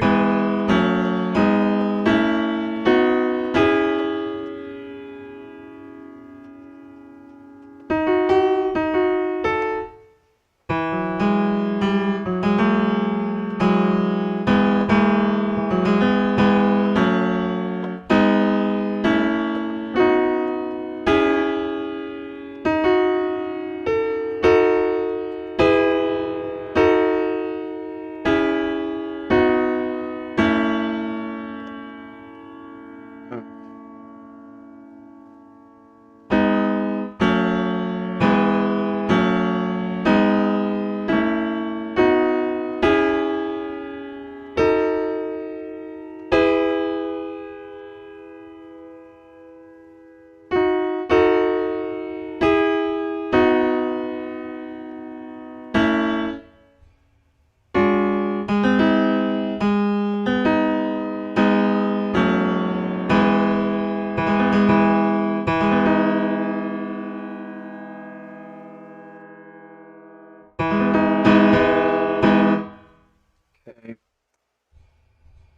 Let's see. So.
You get a perfect fourth, which means you get a fifth here.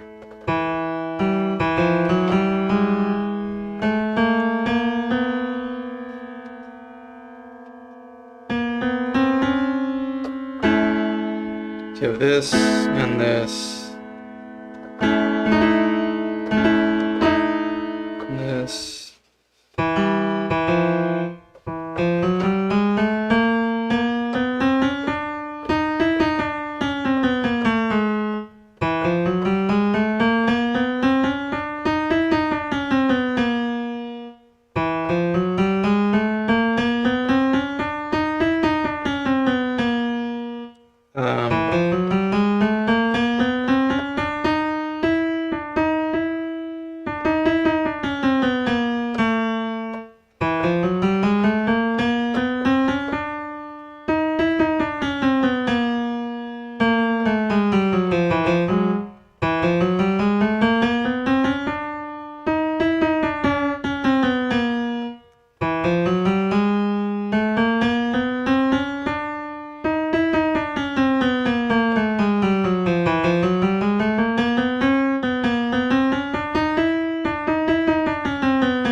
It's really hard to remember going down.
I'm gonna make anything out of this scale, man. It's too hard to think about.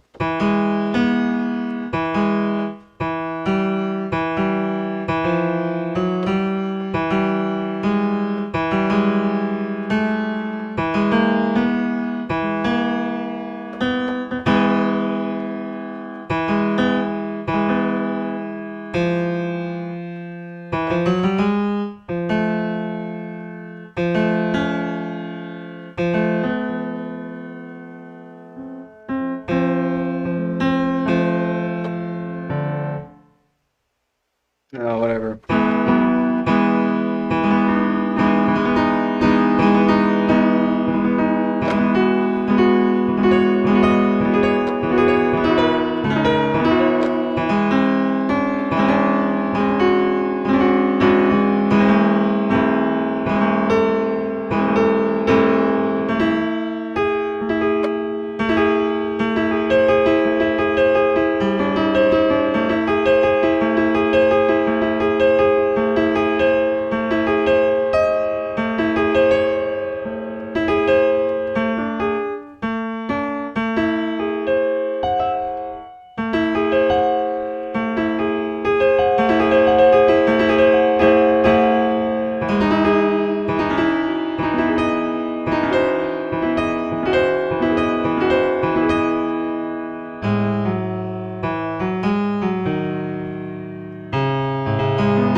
Everybody's done such amazing things. It is an honor and privilege to witness and live concurrently. Thank you, Mr. Leaky. It is so amazing to live concurrently.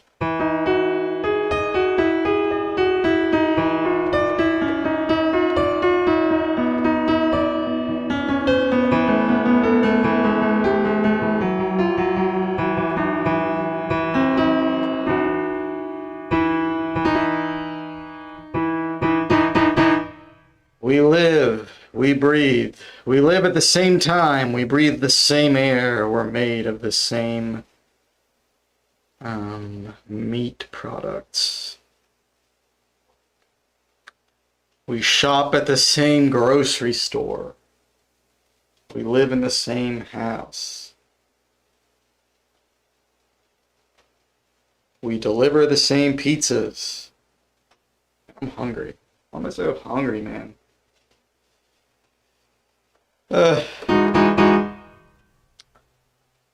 Whoa. Thank you, Mr. Leaky. I know that was normally I say a bunch of bullshit on here, but that one was fucking good. I don't know what got into me, but that one was fucking good, man.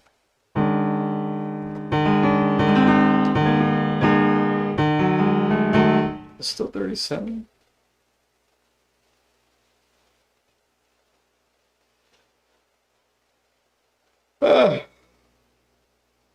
It is. That makes sense. Videos, he's so prefect. Thank you.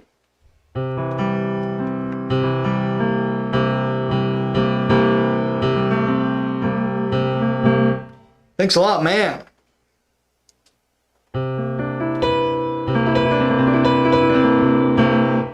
Thanks to your validation and encouragement, I'm a little more prefect every day. Every day.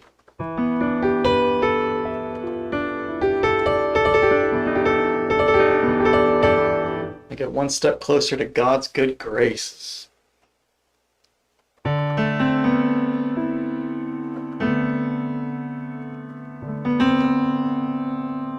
Imagine lyric before Mr. Gordon invented good music finally for humans to enjoy.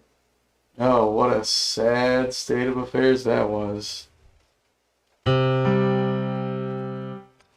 All anyone had was like the Beatles and Michael Jackson and Beethoven, Koji Kondo, bunch of fucking losers, man.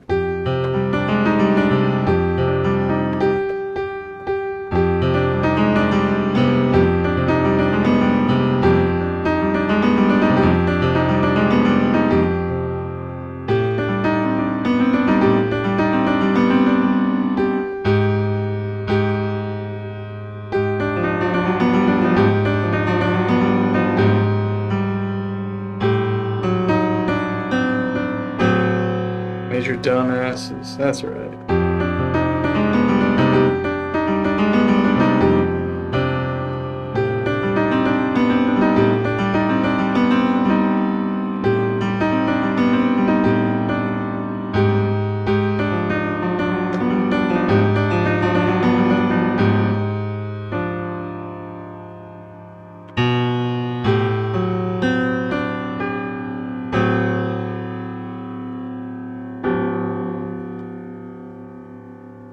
Pretty much have that down. I just need to get it smooth. Just always forget where to go next while I'm playing it. But I have it memorized pretty much.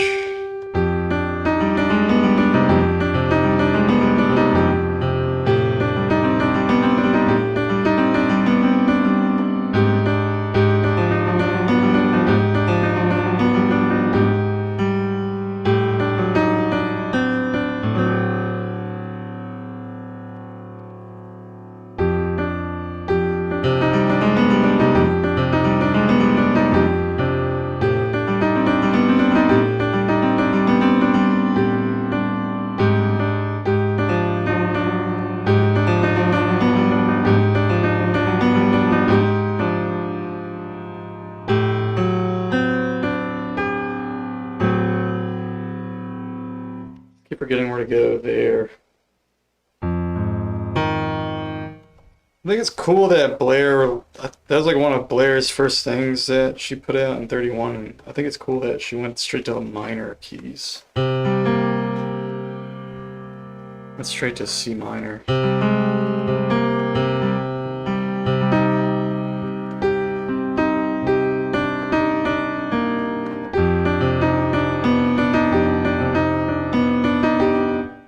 And also to harmonic minor.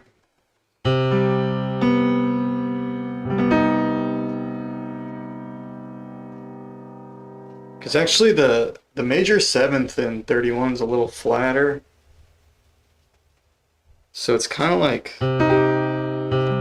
not as, like sometimes that chord in 12 EDO can be kind of jarring.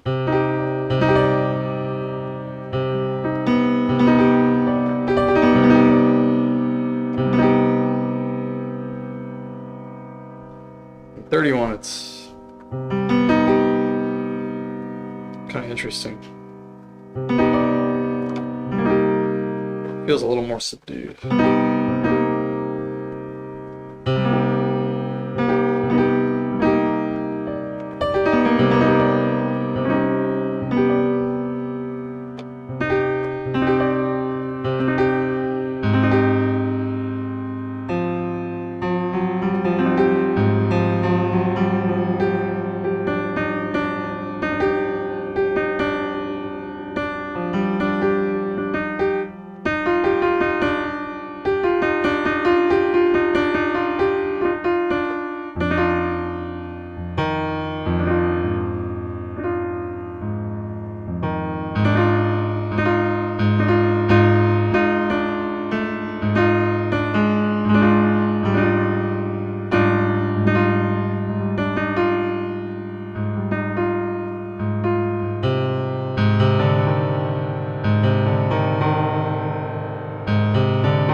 I guess we're kind of like that mode of harmonic minor too, so it's not like we're sitting on this chord.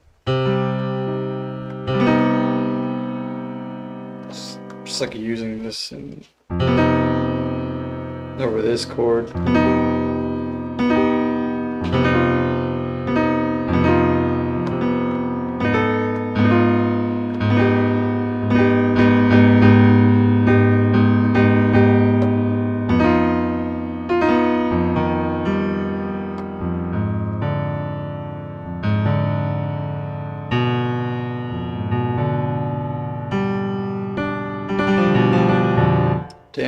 What's up, dude? How you doing?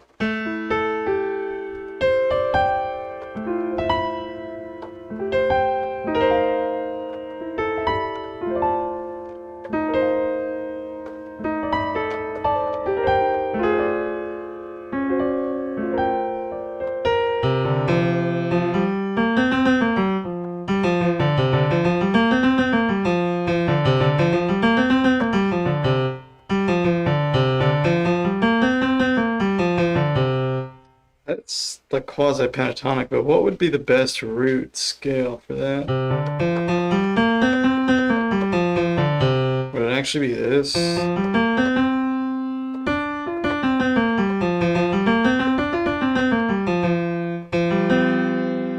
think there's no third in this.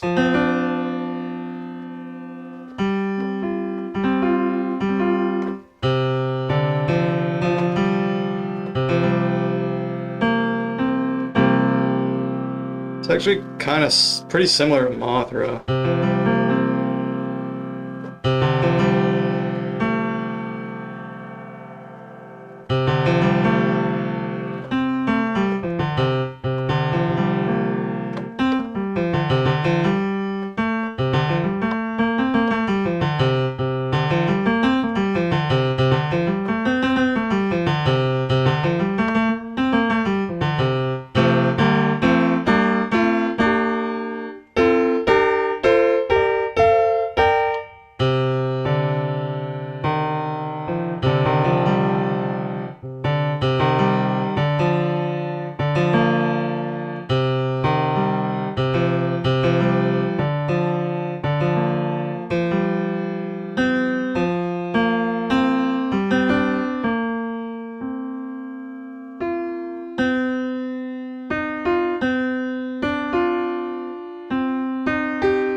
Is this where the jams happen? Yeah, sometimes we do jams here. I need a physically modeled free VST synth. Physical modeling VST? I don't know, man. I don't know of any. But most free stuff sucks, by the way. So, and synths are not that software synths are not that expensive. They're really not, man. You clearly have not used much hardware, because you can buy a piece of hardware that does a tenth of what a piece of software that costs a tenth of that does. So you think software is expensive, man? I don't know what to tell you. The good news, I guess, is that you can physically model on your own with a bunch of free stuff. You just have to learn how that style of synthesis works. You just need to learn how to do physical modeling I mean, it's all done with like filters and I don't know. You can learn how to do it though. You just have to ping a filter and figure out how to do all that. But you can do it. There's plenty of free filters. There's free noise generators.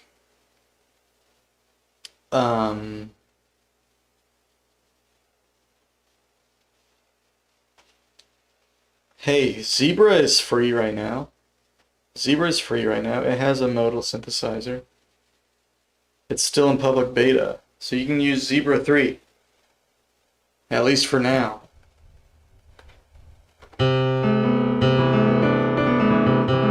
And the it's got a modal synth module on there. And it's also got a comb filter on there. So you can do physical modeling with either one of those. But probably the modal synthesizer is like more designed for that specifically. But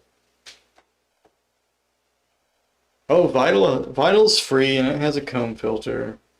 And yeah, you kind of just have to learn how it works. I've done a little bit of that in Vital. You ping a comb filter and you can make like cool guitar sounds and stuff. Or like violins or whatever you want, really, I guess.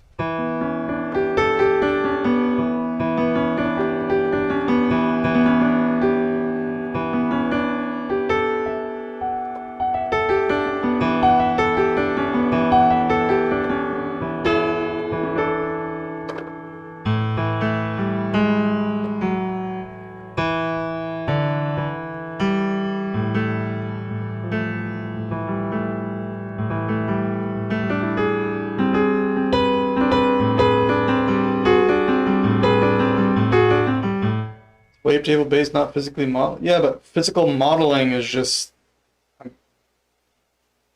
If you look it up, Daniel, there's nothing about Vital that means you can't do physical modeling in it.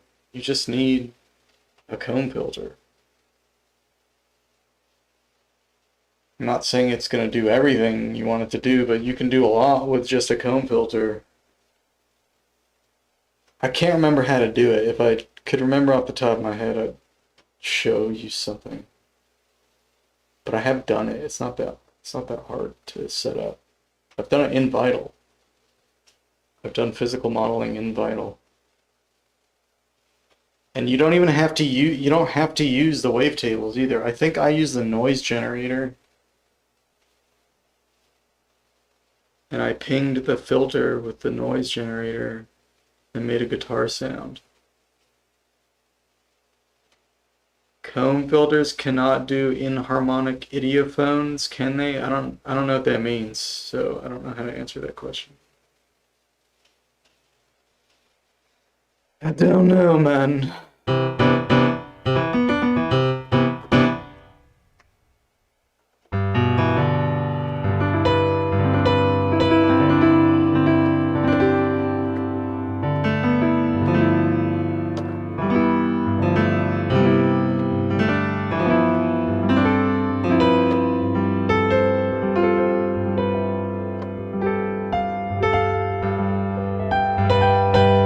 I don't know if you've heard the expression, beggars can't be choosers. Beggars cannot be choosers. I mean, you're kind of have a tall order there, Dan. I mean, you want a free synthesizer that does physical modeling. Well, there's not really. I don't think any such thing exists because physical modeling is a newer style of synthesis. It's kind of trendy. It's more cutting edge. If you go to google.com, I'm sure you can find something, but it probably sucks. But you can do physical modeling. It all starts with just filters and nonsense. That's how all synthesis starts. It's just people route a bunch of little elements of synthesis together to create new sounds. So if you look up how to do physical modeling in Vital or in Surge or whatever free synth you want, you can probably find some video tutorial on how to make some sound.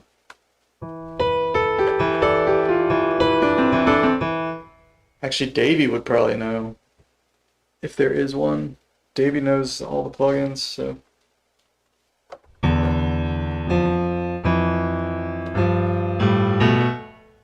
I don't know if you got something for Daniel, Davey. He's looking for a free, physically modeled VST synthesizer. Free. You don't want to spend any money on it.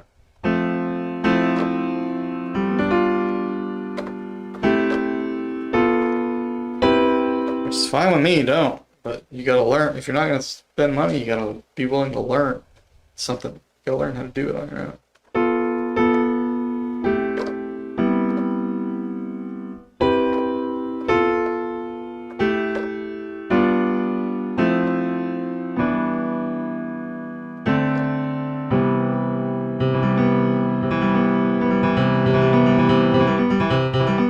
You ain't getting much money soon. Yeah, I hear you, man.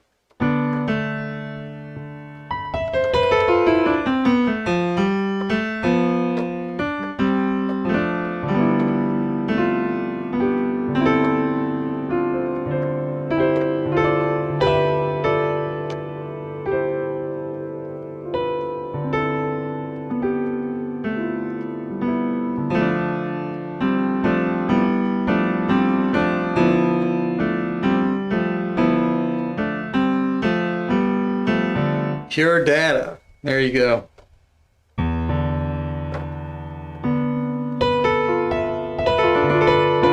Pure data is like, isn't that just like a max MSP basically? It's like a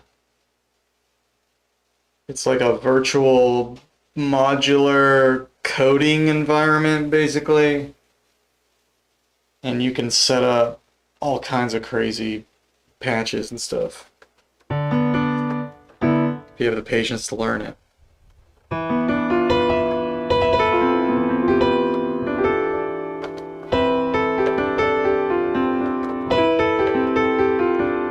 There might be free reactor instruments that work in the free reactor player.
This chord is interesting too.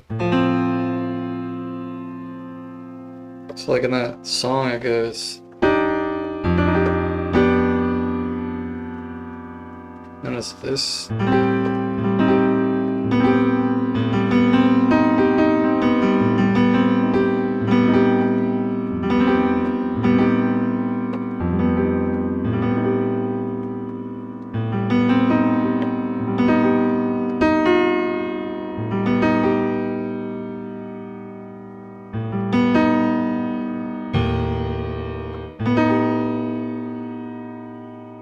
can't hear.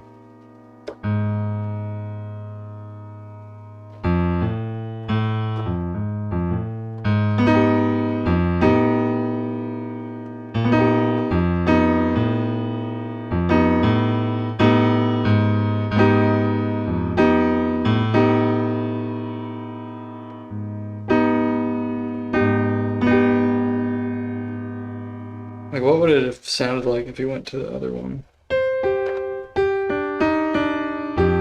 Or she went to the other one, sorry.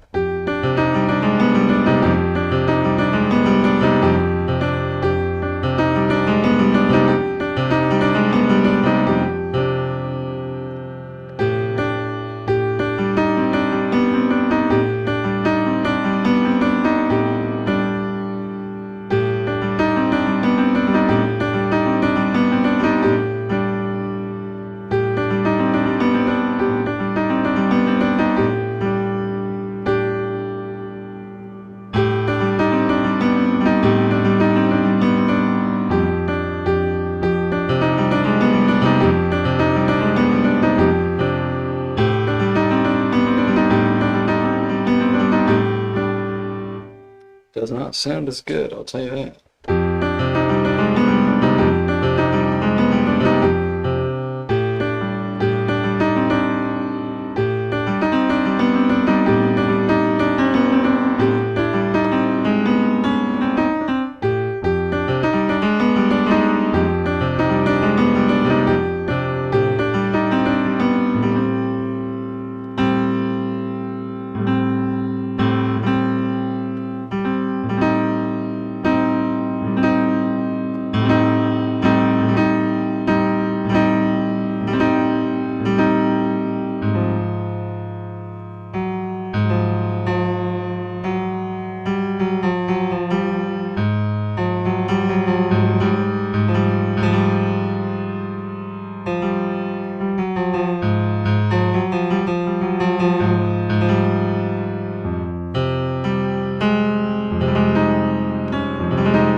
These are like kind of interchangeable.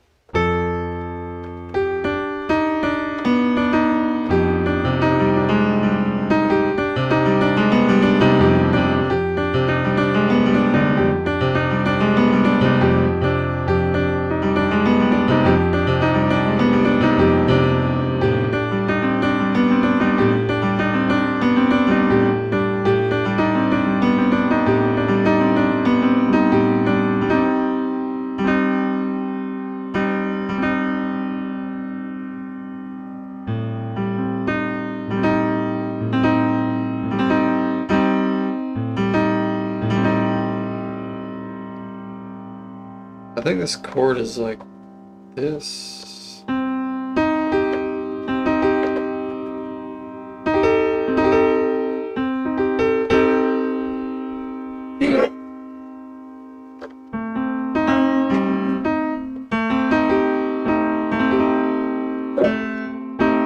That's it.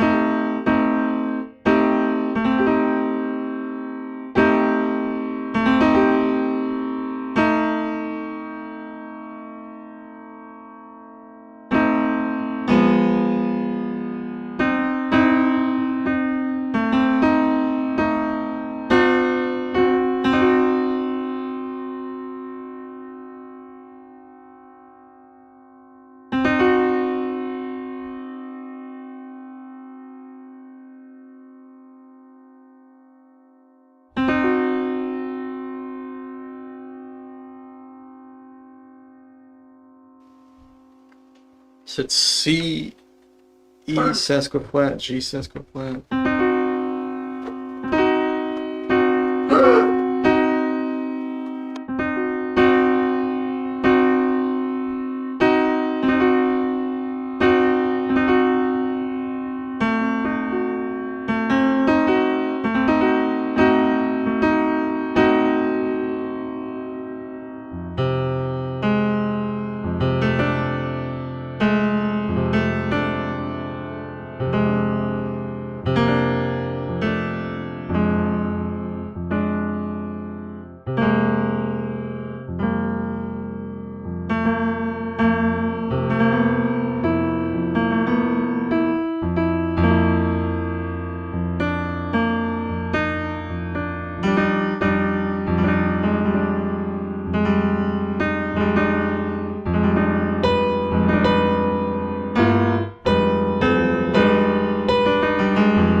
I'm hungry.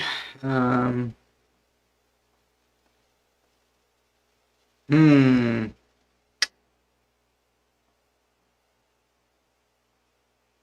gonna have to cut this one short.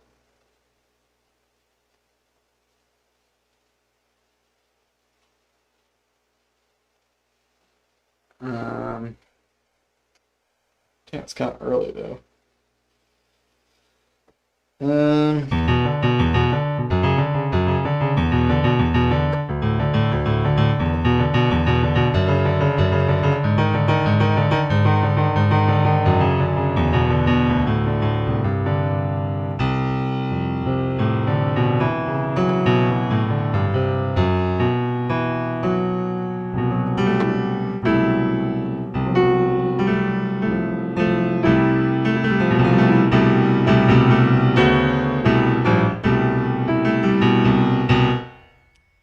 you know what? I think it's okay to do a sub 3 hour stream every now and again. We got pretty close anyway. I think I'm gonna ramp it up there, guys. But hey, I appreciate everybody who checked out the stream. Thanks again to Pailiaq for coming in for the interview, for chatting with us. And yeah, in case y'all missed it, our next guest will be Stephen Weigel in 2 weeks at 8 o'clock Eastern Time. And the next jam will be a week from today on Saturday. So yeah, for the jams, we're gonna do Wednesdays before an interview, and then Saturdays when there is no interview. So we'll just work like that. So pretty much every other Wednesday, and then every other Saturday. At least for now. Okay. Well, hey. When I come back tomorrow, we'll do more 31, more 37. I guess. Tuning of the year. Woohoo. Honestly, I'm starting to miss just the tunings that I like.